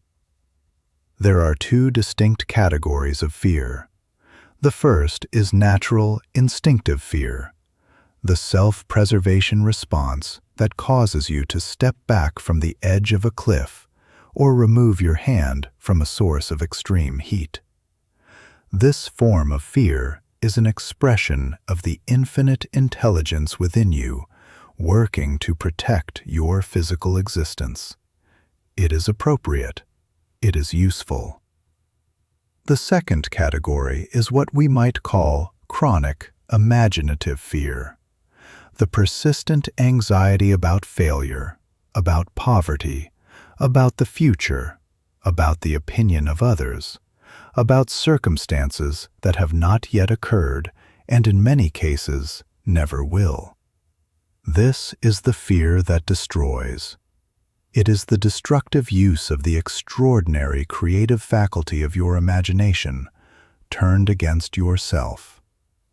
Chronic fear is created when you relinquish conscious direction of your imagination and allow it to run forward without guidance, constructing scenarios of catastrophe with vivid and convincing detail. When you do this consistently, you are practicing what amounts to reverse prayer. You are applying the full creative force of focused emotional imagination to the precise outcomes you most wish to avoid. The ancient text says plainly, "The thing which I greatly feared has come upon me." Fear is, in operational terms, faith applied in the wrong direction. It is an act of deep belief in a negative outcome. And because the subconscious does not distinguish between the reality you are observing and the reality you are vividly imagining, it proceeds to create the external conditions that correspond to what fear is broadcasting. You cannot defeat chronic fear by fighting it directly. If you set yourself the task of not being afraid, the very act of focusing on fear amplifies it. The single effective approach is through the law of substitution. Your mind operates on the principle of one dominant thought at a time. It cannot simultaneously hold with equal intensity the thought of certain failure and the thought of supported success. If you fill the available space of your attention with a thought of genuine faith and supported movement forward, the fearful thought is displaced, not by force, but by occupation. It is like clearing air from a vessel by filling the vessel with water. The air does not have to be argued with. It simply has no room remaining. When a fearful thought arrives, and it will, meet it immediately with its specific positive counterpart. Do not engage the fearful thought. Do not analyze it or try to prove it wrong through argument. Simply replace it. I am not going to succeed becomes, the intelligence within me knows exactly how to move through this, and I am being guided. At first, the fearful thought may return 50 times in a single day. Replace it 50 times. The consistency of the replacement, maintained over days and weeks, gradually rewires the habitual pattern. The fear, finding no sustained engagement, diminishes. You will have genuinely altered the deep groove of the subconscious program. The fear of financial loss is among the most paralyzing that human beings experience. But examined clearly, it reveals itself as something specific, a lack of genuine trust in one's own inner resources.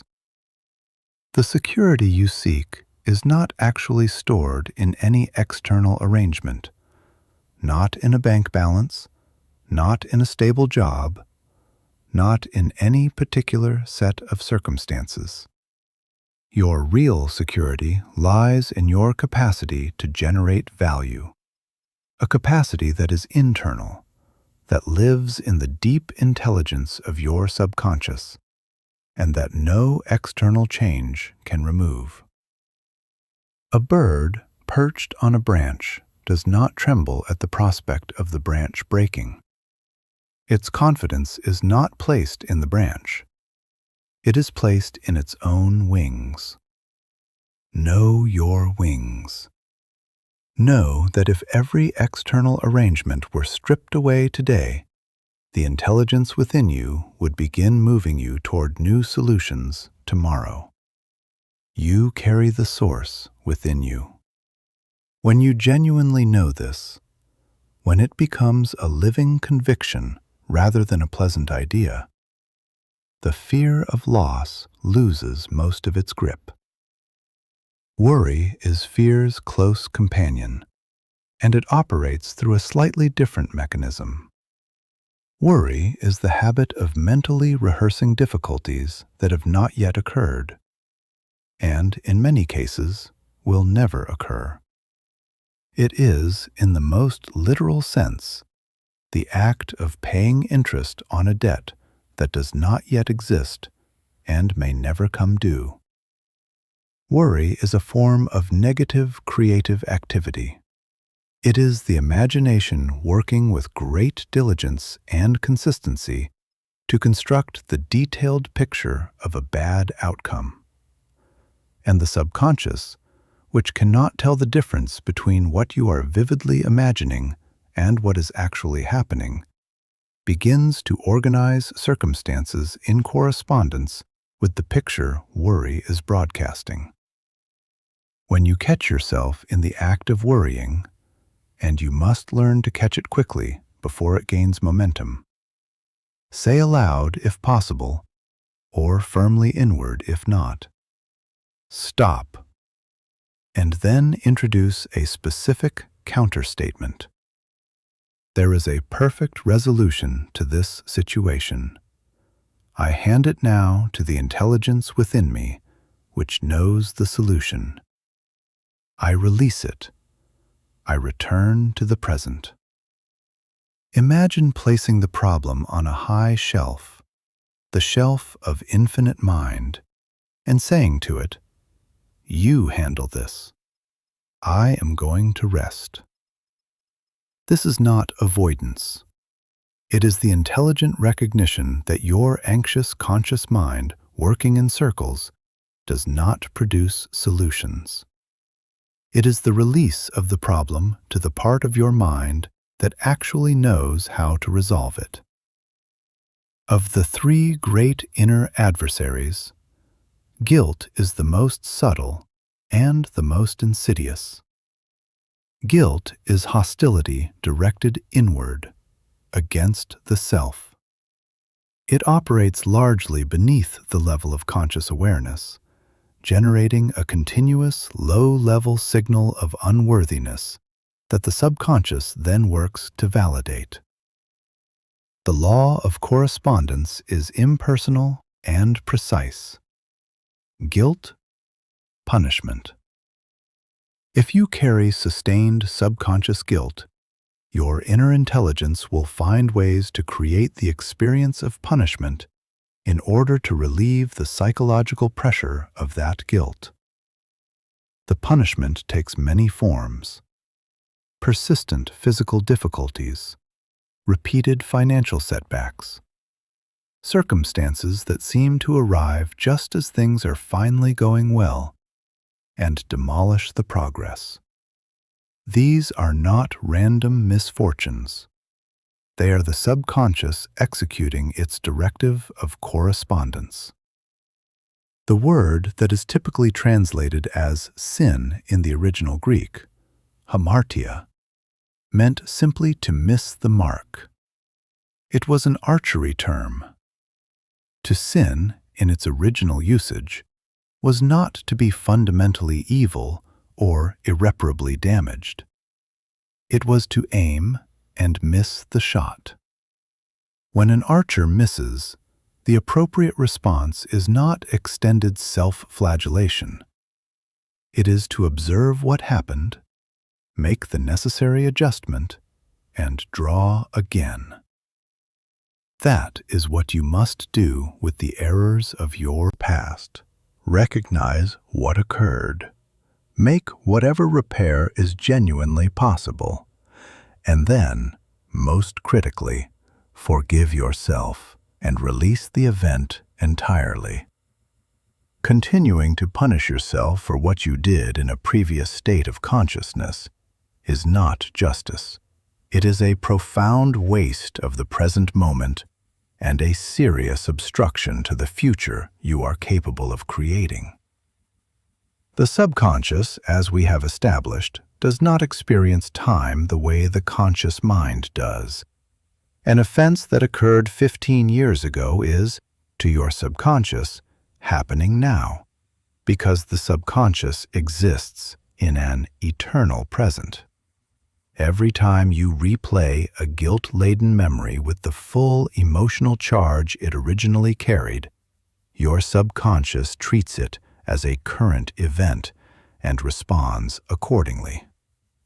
The sustained emotional experience of guilt is therefore far more damaging than the original event that gave rise to it. Release is not weakness. It is the most rigorous and demanding form of inner discipline there is. If you are struggling to connect with this in the abstract, consider a practical act of self-forgiveness. Sit quietly. Acknowledge what occurred. Say to yourself, with as much genuine feeling as you can bring to it, "When I did that, I was working from the level of understanding and inner resources that were available to me then. I did not yet know what I know now. I release myself from the sentence I have been carrying. The life within me moves forward." And then actually move forward, not as a performance, as a genuine act of inner decision. Now we move into a dimension of your existence that you spend roughly 1/3 of your life inhabiting, and that most people treat as a passive interlude between the real events of their waking hours. Sleep is not dead time. It is not a blank interlude of biological maintenance and nothing more. Your subconscious never sleeps. It governs the rhythm of your heart through every hour of the night. It repairs tissues, integrates experience, and maintains the extraordinary biological complexity of your physical existence without any conscious direction from you. But beyond these maintenance functions, sleep provides a window of extraordinary opportunity, one that is available to every human being and that almost no one is consciously using. When you move through the process of falling asleep, your conscious mind, with all its habitual doubts, its analytical objections, and its tendency to reintroduce fear at every opportunity, progressively releases its grip. As it does, the barrier between the surface and the depths thins. Suggestions, images, and intentions penetrate into the deep mind with a directness and a power that the waking state rarely allows. The instruction you send into that space in the final moments before unconsciousness arrives will be worked on continuously through the hours of the night, without the interference of your conscious objections, until you surface again in the morning. Many of the most significant creative and intellectual breakthroughs in human history arrived through this channel. Solutions appeared in dreams. Compositions completed themselves in sleep. The deep intelligence, given a clear problem and the freedom to work without interruption, produced in hours what the conscious mind had struggled with for weeks. You carry this same faculty. The question is whether you are using the night hours consciously or simply surrendering them without direction. The practice of dream incubation, of deliberately handing a question or a challenge to your subconscious before sleep, works as follows. As you are settling toward sleep, after you have released the tensions of the day and genuinely forgiven whatever small grievances the day may have produced, speak to your subconscious directly and with genuine trust. Something of this quality. You carry all the relevant information about this situation. You know what I cannot yet see. Reveal the answer clearly and completely when I wake. Then allow yourself to sink into sleep without clinging to the question. Do not bring the tension of the problem into the sleep state with you. Set it at the door of the inner room and trust the process. Upon waking, before you reach for your phone or engage with the world, remain still for a few minutes. The answer often arrives in that first, unguarded moment of returning consciousness, as a clear thought, an image, a sudden knowing that was not present the night before. The symbols of dreams are personal, specific to your inner world and your particular history of meaning. Rather than imposing a generic framework onto your dream imagery, ask your subconscious directly, what is this showing me? Stay with the question quietly and without pressure. The answer will come as intuition rather than analysis. The emotion within the dream is the key. It tells you more about the dream's significance than the specific narrative content does. A dream of water often relates to the emotional life. Fire frequently relates to purification or intense feeling. Falling connects to a felt sense of lost control or security. Flying relates to freedom, to an expanded sense of what is possible. But your own deep association with any symbol matters more than any general rule. If your sleep is persistently disturbed by difficult or frightening imagery, treat the nightmares with respect rather than dismissal. They are the subconscious calling your attention to something that has been long suppressed or avoided, something that wants to be seen and integrated rather than ignored. The way to reduce the frequency and intensity of such dreams is not to brace against them, but to engage in waking life with what they are pointing toward. Forgive what has not yet been forgiven. Look honestly at what you have been avoiding. Clear the emotional backlog.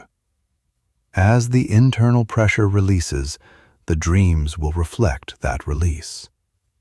Use the period before sleep as a kind of deliberate programming. If you are working with a particular area of your life, health, finances, a creative project, a relationship, spend 2 or 3 minutes in that drowsy threshold state, holding a clear, feeling-rich image of the desired outcome. Feel it as already present. Feel the emotional reality of it, not the anxiety about whether it will come, but the genuine warmth and satisfaction of it being actual. Then release it. Let sleep carry it into the deep where it will be worked on through the night. Do this consistently over a period of weeks, and you will begin to observe changes in both your inner state and your outer circumstances that will exceed what your analytical mind would have predicted. If you use sleep consciously and deliberately, as a nightly conversation with the deepest intelligence available to you, it becomes one of the most powerful healing and creative tools you will ever have access to. Go to sleep tonight with intention. Wake up tomorrow ready to listen to what the night has prepared. Picture yourself attempting to water a beautiful garden through a long hose.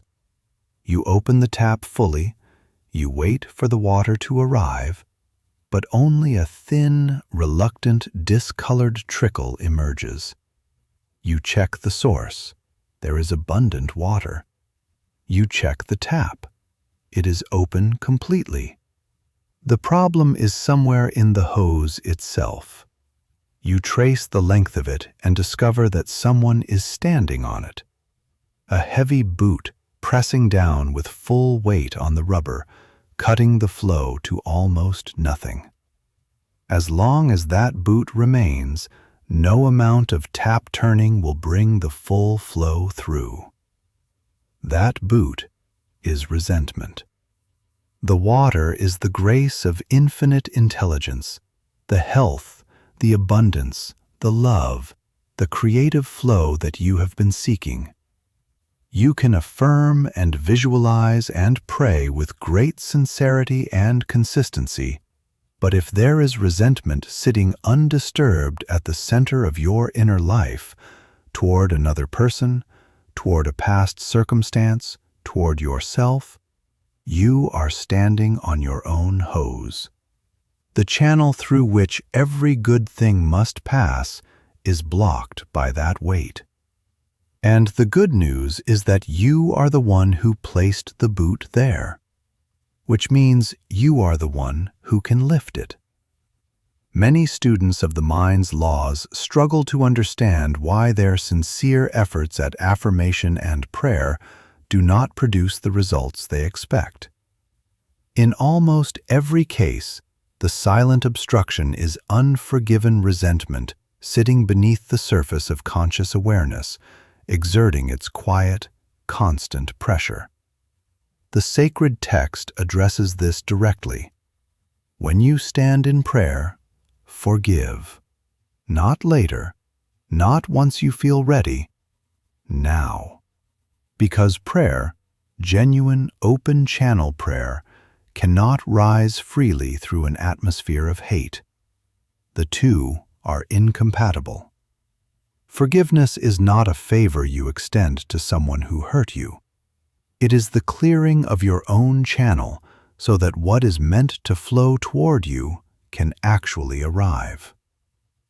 Before we go further, we need to strip forgiveness of its frequently distorted meaning so that your reasoning mind stops resisting it. Forgiving is not declaring that what was done was acceptable. Theft remains theft. Betrayal remains betrayal. You are not revising the facts of what occurred. You are changing your internal relationship to those facts. releasing the sustained emotional charge you have been carrying around them, not for the sake of the person who caused the harm, but for the sake of your own unobstructed life. Forgiving is not the same as forgetting. You cannot command amnesia, but you can arrive at a place where the memory, when it arises, no longer carries the burning quality of an open wound. A scar is healed. You can see where the cut was, but it no longer hurts when touched. Forgiving is not the same as reconciling. You can forgive someone completely at the level of the mind and heart, and simultaneously make the entirely appropriate decision to maintain physical distance from them. You do not have to make yourself available for ongoing harm in order to demonstrate that you have genuinely forgiven. And forgiving is not weakness. It requires a quality of inner strength that most people have not yet developed. The weak do not forgive. Forgiveness is the expression of the strong. What actually occurs in your body when you hold sustained resentment? When you recall a past offense, your subconscious, which exists in an eternal present, does not register that the event occurred years ago. It registers it as occurring now. Your body responds to that signal immediately and completely. Stress chemistry is released, blood pressure elevates, the heart is placed under additional strain, the immune function is depressed. You are, in the most literal biological sense, re-experiencing the original harm every single time you revisit the memory with its full emotional charge. Sustained resentment is a form of slow self-poisoning. The person who caused the original harm is, in most cases, living their life entirely unaware of the suffering you are perpetuating within yourself on their behalf. You are the one absorbing the ongoing damage. You are the one who suffers twice, once from what was done, and continuously from your refusal to release it. Forgiveness is a deliberate act, not a feeling that arrives naturally when conditions are right. If you wait until you feel like forgiving, you will wait a very long time. It begins with a decision. Sit quietly. Bring the person to mind, the person or situation toward which you carry the resentment, and say deliberately, I choose to release this. Not because what happened was acceptable, not because this person deserves my release, but because I deserve peace. I choose my own freedom over my right to remain angry. I release this person from the position they have been occupying in my inner world. Every time their face or their name arises in my mind, I will say inwardly, I release you. I genuinely wish you peace. I do this for myself, and I feel lighter for it. At first, the ego will resist this with some vigor. It will insist that releasing the resentment is a form of letting the person off the hook, of allowing injustice to stand unchallenged. Address that resistance directly. I am not releasing this person from the consequences of their actions in the outer world. I am releasing myself from the inner prison of carrying their offense as a permanent resident in my heart. I am choosing my vitality over my grievance. Repeat the release. daily if necessary, many times daily if the charge is strong. You are retraining a deeply established pattern in your subconscious. It will not shift in a single moment. But if you persist with genuine intention, the day will come when you speak the release and actually feel it, when the words become true. And on that day, you will know that the boot has been lifted and the water is flowing freely again. The test of genuine forgiveness is simple: benevolent indifference. When the name or face of the person you have been forgiving arises in your mind and you feel no burning charge, when you can observe them or the memory of them with a quality of quiet, even compassionate neutrality, the work is complete. Not absence of memory, absence of the wound. The most demanding and often the most necessary instance of forgiveness is self-forgiveness. Many carry private sentences of guilt for things that occurred years or decades ago, decisions made under different circumstances, in a different state of consciousness, with the resources and understanding available at that time and no more. These sentences are often hidden from conscious awareness, but operate with full force in the subconscious, generating the experience of unworthiness, of inexplicable limitation, of opportunities that consistently collapse at the crucial moment. The subconscious, faithful to the law of correspondence, ensures that you do not rise beyond the level of what you believe you deserve. Here is what must be understood about self-forgiveness.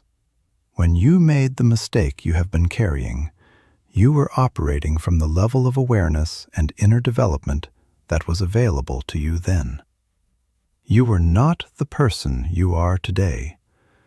You did not have access to what you now know, feel, and understand. To punish the present self for the actions of a less developed past self is not justice.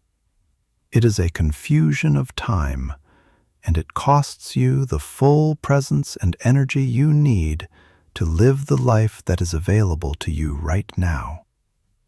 Learn what the experience had to teach you.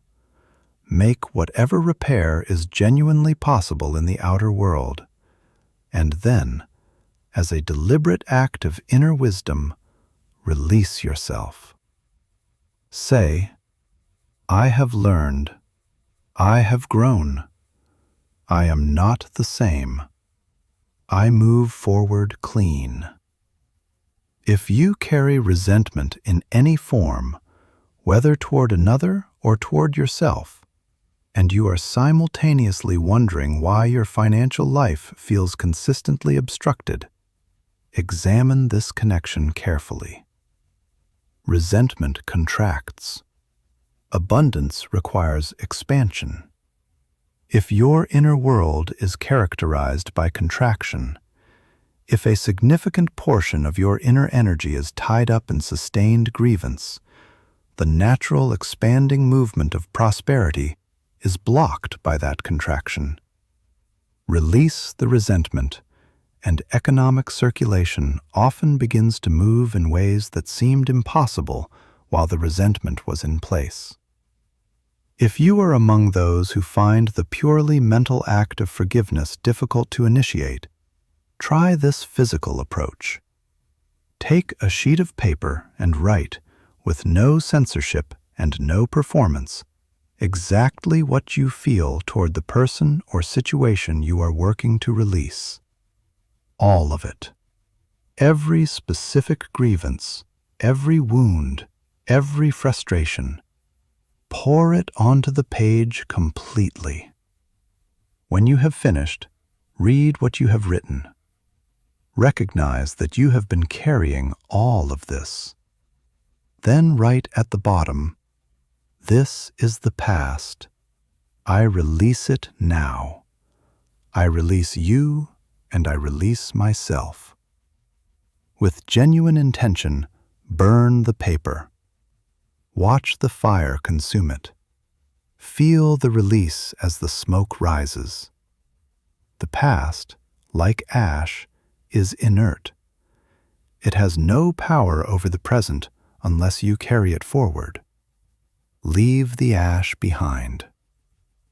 If you are finding this content genuinely valuable, if something in these words is speaking directly to the part of you that has been waiting for this kind of understanding, consider sharing it with someone in your life who might also be ready to hear it. And if you haven't already, subscribing to this channel ensures that this work continues to reach you. Every video here is built on one conviction, that you carry within you everything you need. Our only purpose is to help you remember that. Now we come to one of the most pervasive collective hypnoses of modern life. The idea that aging is an inevitable deterioration, that the passage of time moves you systematically toward decline, that loss of vitality and mental sharpness are simply what time does, and that acceptance of this is simply maturity and realism. I want to speak to this belief directly and to offer you a fundamentally different understanding. You age in large part because you believe you must age. Your subconscious has absorbed a cultural script about what time does to a human being, and it executes that script with its characteristic faithfulness. The body follows the belief. It always has. The vital principle that animates you, the life force itself, has no age. Electricity does not age. Love does not deteriorate. Your awareness of your own existence, the pure fact of being that precedes every label and every story you tell about yourself, is as immediate and as present as it was when you were 5 years old. What has changed is the accumulation of stories around that presence. What can change is your relationship to those stories. Modern science has confirmed what the traditions of the mind have always asserted. Your mental and emotional state has a direct and measurable effect on the biological mechanisms that regulate the aging of your cells. Sustained stress, chronic worry, unresolved resentment, pervasive fear accelerates those mechanisms. States of joy, genuine interest, creative engagement, and loving connection slow them. This is not metaphor. It is documented biology. You are participating actively in your own aging process through the quality of thoughts, emotions, and beliefs you maintain most consistently. And you can participate differently. The most destructive pattern associated with aging is not biological. It is mental apathy, the closing of the mind to new learning, the cessation of genuine curiosity, the decision that one has arrived at the end of the interesting terrain of life. When the mind stops reaching, it begins to contract. When it contracts, the body follows with faithfulness. Neuroplasticity, the brain's documented capacity to generate new connections and adapt, does not switch off at a particular age. It responds to engagement and challenge at any point in life. The brain that is consistently presented with new things to learn, new problems to solve, new forms of creativity to engage with, continues to develop and expand its connections regardless of chronological age. The brain that is left unstimulated contracts, not because of time, but because of disuse. The most life-sustaining force available to a human being at any age is a genuine sense of purpose, a reason to get up, a direction in which one's gifts are still moving outward into the world. Life responds to demand. If you demand vitality because there is meaningful work you are engaged in, work that genuinely requires your particular accumulated wisdom and experience, the body has a biological incentive to provide that vitality. When the sense of purpose evaporates, when the inner message becomes, "My contribution is finished," the body tends to follow that signal with a readiness that should concern us. Do not retire from life. You may leave a particular role or institution, but redirect the energy. Find the channel through which what you know and who you have become can continue to move outward. The tree that bends receives the wind and survives it. The tree that has become rigid breaks. Your memory does not fail because of time. It fails because of attention, and because of the belief that it is failing, a belief your subconscious then proceeds to validate with characteristic efficiency. Affirm with genuine conviction, "My mind is clear. My recall is precise. The infinite intelligence within me holds everything I need to know and brings it forward at exactly the right moment." The gray hair, the visible evidence of time's passage on your physical form, this is not diminishment. It is the accumulation of something that youth, despite all its obvious gifts, cannot yet possess. Genuine depth, the wisdom that only comes from having navigated the full complexity of a real life. The fear that underlies the discomfort with aging is almost always, at its core, the fear of death, of the cessation of this particular form of experience. But consciousness does not end when the physical form that housed it reaches the end of its functional life. Life is not a candle that goes out. It is the sun moving from one horizon to another. What feels like ending from one angle of observation is, from another angle, simply transition. The fear of death is, at its root, the fear of the unknown. And the cure for that fear is not more certainty about what lies beyond, but a deepening of your relationship with what you already are at the deepest level. When you genuinely know yourself as something that was never born and therefore cannot die, as the awareness that witnesses the thoughts rather than the thoughts themselves, the fear of the form's eventual dissolution loses its absolute grip. Live with the curiosity of someone who knows that the next chapter of the story is not the final one. Claim your vitality. Insist on it. Find your reason to engage fully. Keep the mind reaching. Keep the heart open. Bring the experience of your years into genuine service of the world around you. And let the fear of time dissolve in the growing recognition that what you actually are is not the body's age, but the light within the eyes that has never changed, has never dimmed, has never been anything other than exactly what it was from the very beginning.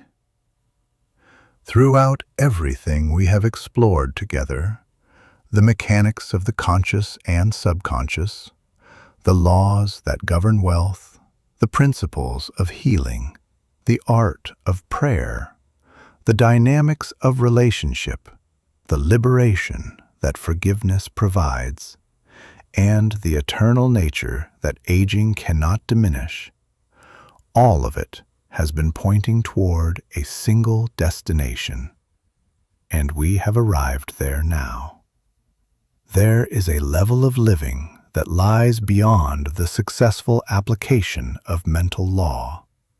There is a state of consciousness in which you are no longer petitioning anything because you have recognized that you are already one with the source of everything you have been petitioning. This is not philosophy. It is not a distant spiritual achievement reserved for rare individuals who have spent decades in contemplative practice.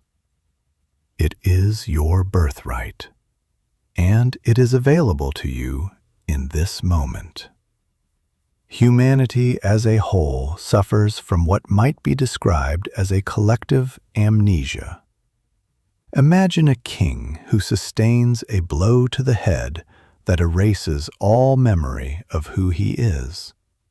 He wanders through the streets of his own kingdom in tattered clothing, begging for bread at the doors of his own subjects, sleeping under the bridges of his own city. He possesses absolute authority over everything in the kingdom. But because he does not know this, because the knowledge of who he is has been temporarily lost, he lives as though he were the most powerless and most exposed of men. You are that king. The sleeping presence within you is not separate from you. It is not an external force that you need to locate and petition. It is your own consciousness in its unmasked, unlimited form. It is the I am, the pure, unqualified awareness of your own existence that precedes every label, every story, every identity you have constructed around yourself.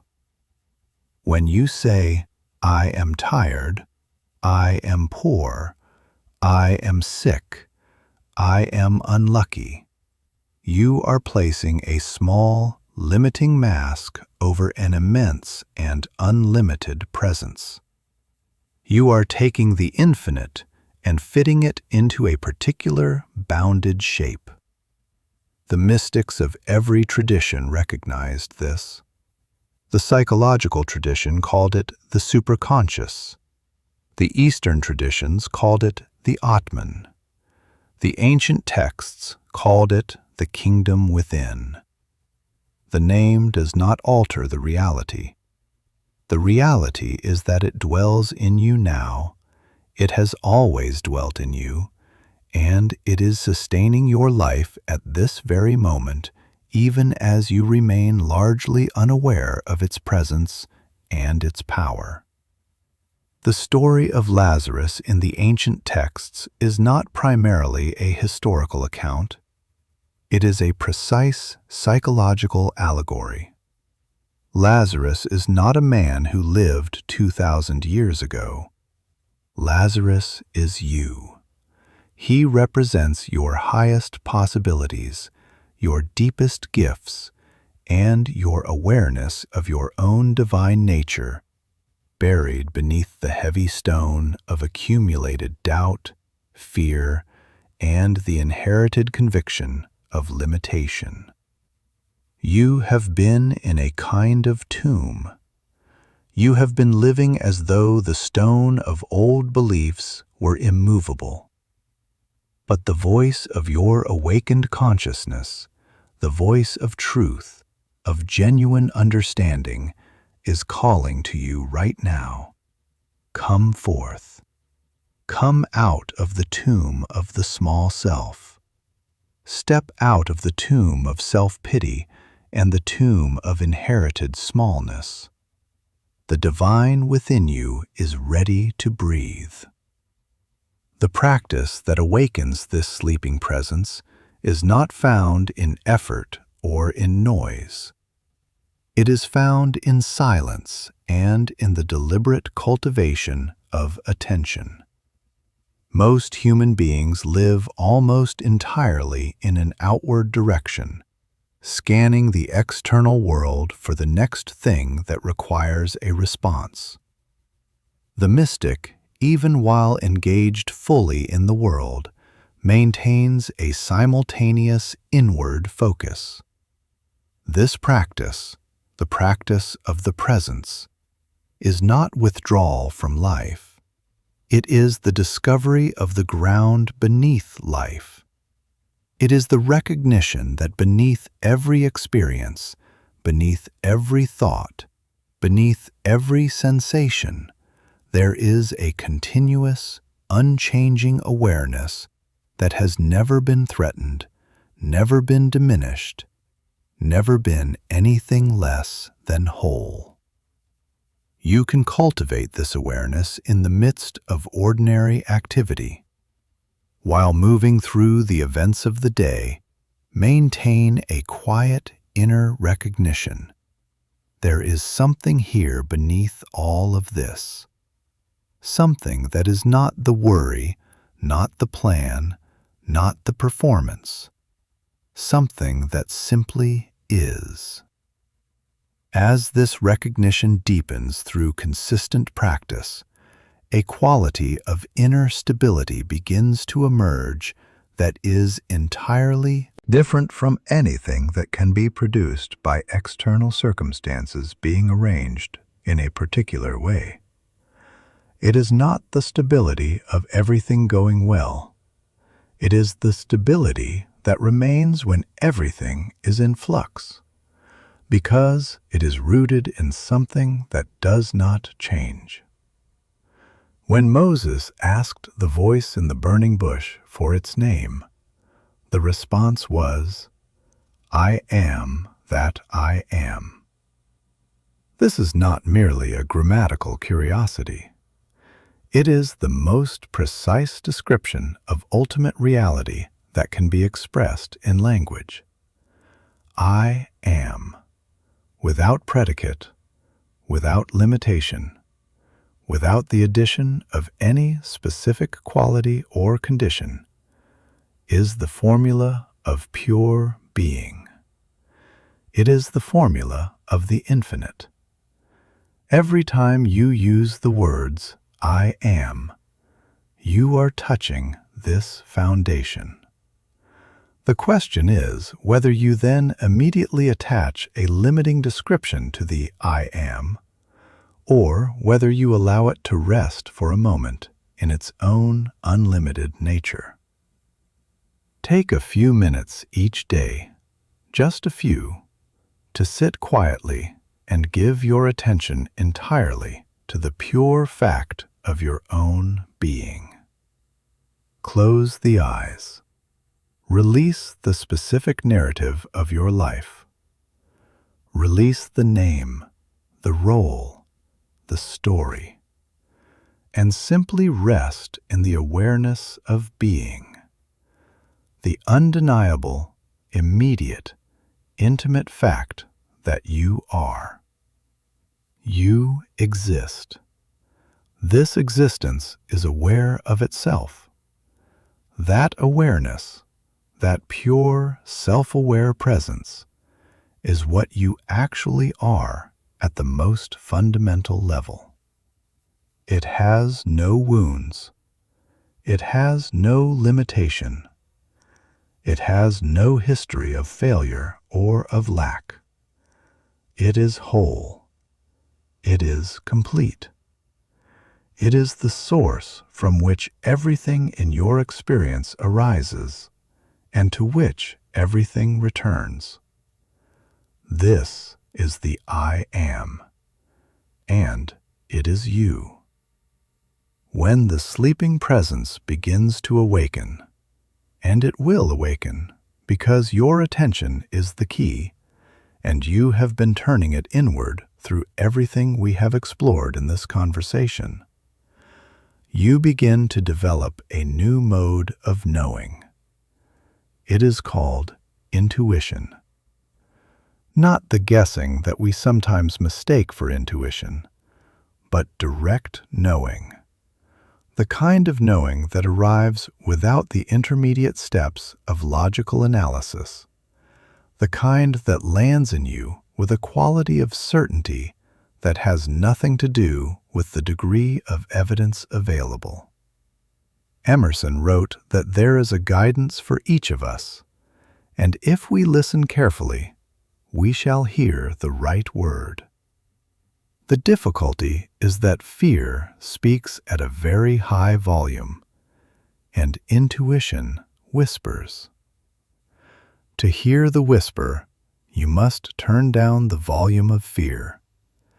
You do this through the practices we have covered, through the consistent replacement of fearful thought, through the cultivation of inner quiet, through the daily practice of directing your attention inward toward the presence rather than outward toward the noise.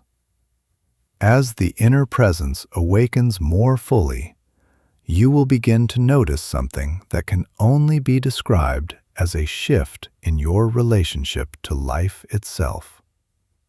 Problems that previously seemed to require enormous effort to address begin to dissolve with a speed and ease that surprises you. Not because you have become more skilled at solving them by force, but because you have shifted the level of consciousness from which you are engaging them. Einstein noted that no problem can be resolved from the same level of consciousness that gave rise to it. Your persistent difficulties were created from the level of the contracted, fearful, limited self. The self that believes in separation, in insufficiency, in the hostility of circumstances. When you rise to the level of the I am, when your operating consciousness is rooted in the awareness of abundance, of connection, of fundamental support, the problems simply cannot maintain themselves. They are creatures of the dark, and you have turned on the light. The final goal of all inner work is union. It is the moment when the individuated consciousness, the ego, the separate self, voluntarily and intelligently surrenders to the larger life that has been animating it all along. Father, not my will, but yours. This is not the submission of a frightened subject. It is the intelligence of a partner who has recognized that the larger intelligence is more than equal to the tasks at hand. When this union occurs, even partially, even momentarily, you stop fighting. You enter a current that was always there, that was always moving you in the direction of your highest expression, and that you had been resisting with the considerable force of your fear. In the current, you do not have to make things happen. Things happen through you. You become an open channel for the life that wants to express itself through your particular form, in your particular circumstances, through your particular gifts. The greatest disease of modern human experience is not physical. It is the experience of cosmic loneliness, the sense of being a separate fragment in an indifferent universe, exposed and unsupported. Upon the genuine awakening of the inner presence, this loneliness becomes structurally impossible. You realize, not as a pleasant idea, but as a living recognition, that you are connected to everything that exists. That the same life that moves in you moves in every other living being. That the intelligence that constructed the stars also constructed the cells of your body with equivalent precision and care. You are not a fragment. You are an expression. And an expression is never separate from the life expressing itself through it. Drop 520. I forgive completely and I am finally free, in the comments right now. You are the savior you have been waiting for. This truth lands with different force at different moments, but hear it now in this specific form. Stop looking outward for the force that will finally make things right. Stop waiting for the ideal circumstances, the right person, the favorable moment, the external validation that will finally give you permission to live fully. The Christ, the awakened consciousness, is in your own chest, and it has been waiting with absolute patience for you to grant it permission to act. You carry the key. You have always carried it. The kingdom, the state of consciousness in which everything you need is already present and available, is within. Enter it. Carl Jung once wrote, "Until you make the unconscious conscious, it will direct your life and you will call it fate." Everything we have explored together today, every technique, every story, every principle, every practice, has been pointing at this single transformative truth. The patterns running your life from beneath the level of awareness are not fate. They are not fixed. They are not who you are.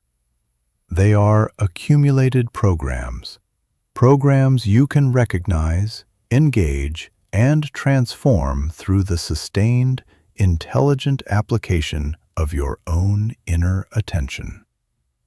That is the work.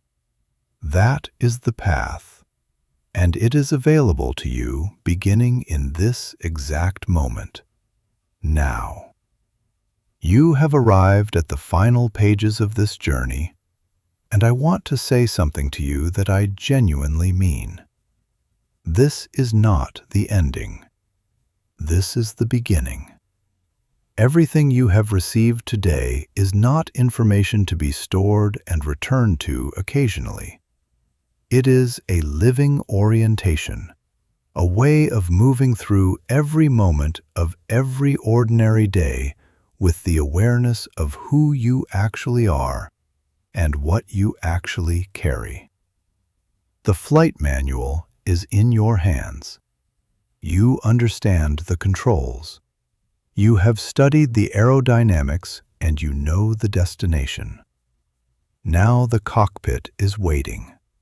The engines of faith are ready. The runway is clear.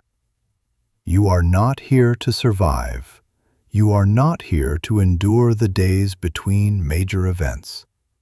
You are here to express, in the full, unguarded, specific, unrepeatable way that only you can express, the infinite life that is moving through this particular form. You are here to love with an abandon that reaches the people around you in ways you will never fully see. You are here to create, whether through art or science or conversation or the quality of your daily attention, something that would not exist without you. You are here to build the bridge, not someday, but now. With the materials you currently have, in the circumstances you currently occupy, with the mind you have been learning to direct. When fear arrives, and it will arrive, perhaps tomorrow morning before you have even left the bed, remember that fear is a thought, just a thought, and you are the thinker. You are the captain. You decide which orders leave the bridge and which ones you refuse to issue. When doubt whispers that these principles are beautiful but not for you, that the laws that work for others somehow do not apply to your particular situation, recognize that whisper for what it is: the voice of the old program, the voice of the accumulated smallness, the voice of the part that has confused being safe with being alive. You are not required to obey it. You can acknowledge it and then replace it with the truth. When loneliness arrives, and it will arrive, even for those who are surrounded, close your eyes and drop inward. Below the loneliness, below the wanting, below the fear, there is something that has never been alone, something that cannot be alone, because it is made of the same substance as everything that exists. Rest there for 30 seconds. Let it remind you of what you actually are. The treasure was not in this video. This was only the map. Every map is useless unless someone is willing to actually travel the territory it describes. You must travel it, in the specific, concrete, daily reality of your actual life, with its imperfections and its unresolved questions and its surprising beauty. You must travel the territory. Apply what you have received to the first real challenge that presents itself. Not to a hypothetical, not someday, now. The life that belongs to you, the full, unencumbered, abundantly expressed version of your existence, is not somewhere ahead of you, contingent on circumstances that have not yet arrived. It is available in the direction you are now facing, which is inward. The source is within. The treasure is within. The kingdom is within. And you have already been standing inside it. Go now. Carry this with you, not as a memory of something you once watched, but as a living orientation that changes how you meet the next hour. And may wonder, genuine, unexpected, unearned wonder, follow you all the remaining days of your life. The light of the infinite is shining on your path. You are free to create, to love, and to be. You have always been free. You are only now beginning to know it. Before we reach the final destination of this journey together, I want to speak about something that is rarely addressed in conversations about the inner life, and yet operates with profound influence over almost everyone who begins this kind of work. It is the question of what happens in the space between beginning the practice and seeing the results. What happens in that interval when you have planted the seed, have genuinely done the inner work, and yet the outer world has not yet visibly responded? This is the interval in which most people abandon the practice.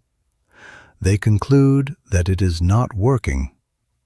They return to the old habits of worry and complaint, and in doing so, they dig up the seed just at the moment when it was beginning to root. The subconscious does not announce its progress. It works silently, in the depths, arranging circumstances, orienting your awareness toward relevant opportunities, preparing the outer conditions that will correspond to the inner shift you have made. The outer manifestation always lags behind the inner shift. It must, because the inner is the cause and the outer is its effect, and no effect arrives before its cause has been fully established. The faith that is required during this interval is not blind hope. It is the informed confidence of someone who understands the law well enough to trust that it is operating even when its operation is not yet visible. A farmer who plants in spring and digs up his seeds in early summer to see why the harvest has not yet arrived is not a farmer who produces much food. The law of growth works in its own time. Your responsibility is to plant well, water consistently, and trust the process, to maintain the inner conditions of faith and positive expectation through the interval between the inner cause and the outer effect. Every time you return to doubt, to complaint, to the rehearsal of the negative outcome, you are interrupting the process. Every time you hold steady in the genuine inner knowing that the law is working, you are cooperating with a process that is, in fact, working. I also want to speak directly to those who have arrived at this content carrying a history of significant pain. People for whom the concepts of inner treasure and sleeping abundance feel not simply unfamiliar, but almost insulting, given what they have been through. If that is where you are, I want to acknowledge that the pain is real. The loss is real. The difficulty is real. The work of turning inward when the outer world has delivered genuine harm is harder than any instruction makes it sound. And yet the laws we have been discussing operate with complete indifference to the degree of difficulty involved in applying them. They do not become easier to access for those who have had easier lives. They become more urgently necessary for those who have had harder ones. The treasure within is not a consolation prize for those whose outer circumstances are pleasant. It is the actual substance of life, the only thing that cannot be taken from you, regardless of what any outer circumstance produces. People have accessed the power of the subconscious mind from prison cells and hospital beds, from states of financial ruin and personal devastation. The inner kingdom is not contingent on the outer one being comfortable. It is available in every condition to every person at every moment. And it is the one form of wealth that is genuinely immune to outer loss. Take a breath now. You have received a great deal. And the temptation will be, as you return to the flow of your ordinary life, to feel that this was a meaningful hour, and then gradually allow the accumulated urgency of the everyday to pull you back toward the familiar patterns. Resist that pull with the specific, small, daily acts of inner discipline that we have discussed. The deliberate replacement of fearful thought, the nightly handing over of the day's unresolved concerns to the inner wisdom, the morning moment of setting your inner compass before the demands of the day arrive, the consistent return to gratitude as an operating orientation. None of these practices is dramatic. All of them, applied consistently, compound over time into a genuinely transformed inner life and a genuinely transformed outer one. You are not the sum of what has happened to you. You are not the accumulated weight of the fears you have carried or the doubts that have quieted your voice. or the beliefs you absorbed before you were old enough to question them. You are the infinite intelligence wearing a particular human form for a particular period of time for the particular purpose of expressing something specific and unrepeatable through this specific life. That purpose does not require perfect circumstances. It does not require that everything be resolved before it begins. It begins now, in this moment, with exactly what you have, and with the full, unqualified support of the deepest intelligence in the universe, which is not, in the end, separate from you.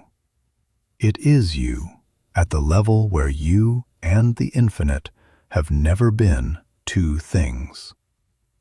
That is the final word, and it is also the first word of the life that begins from here.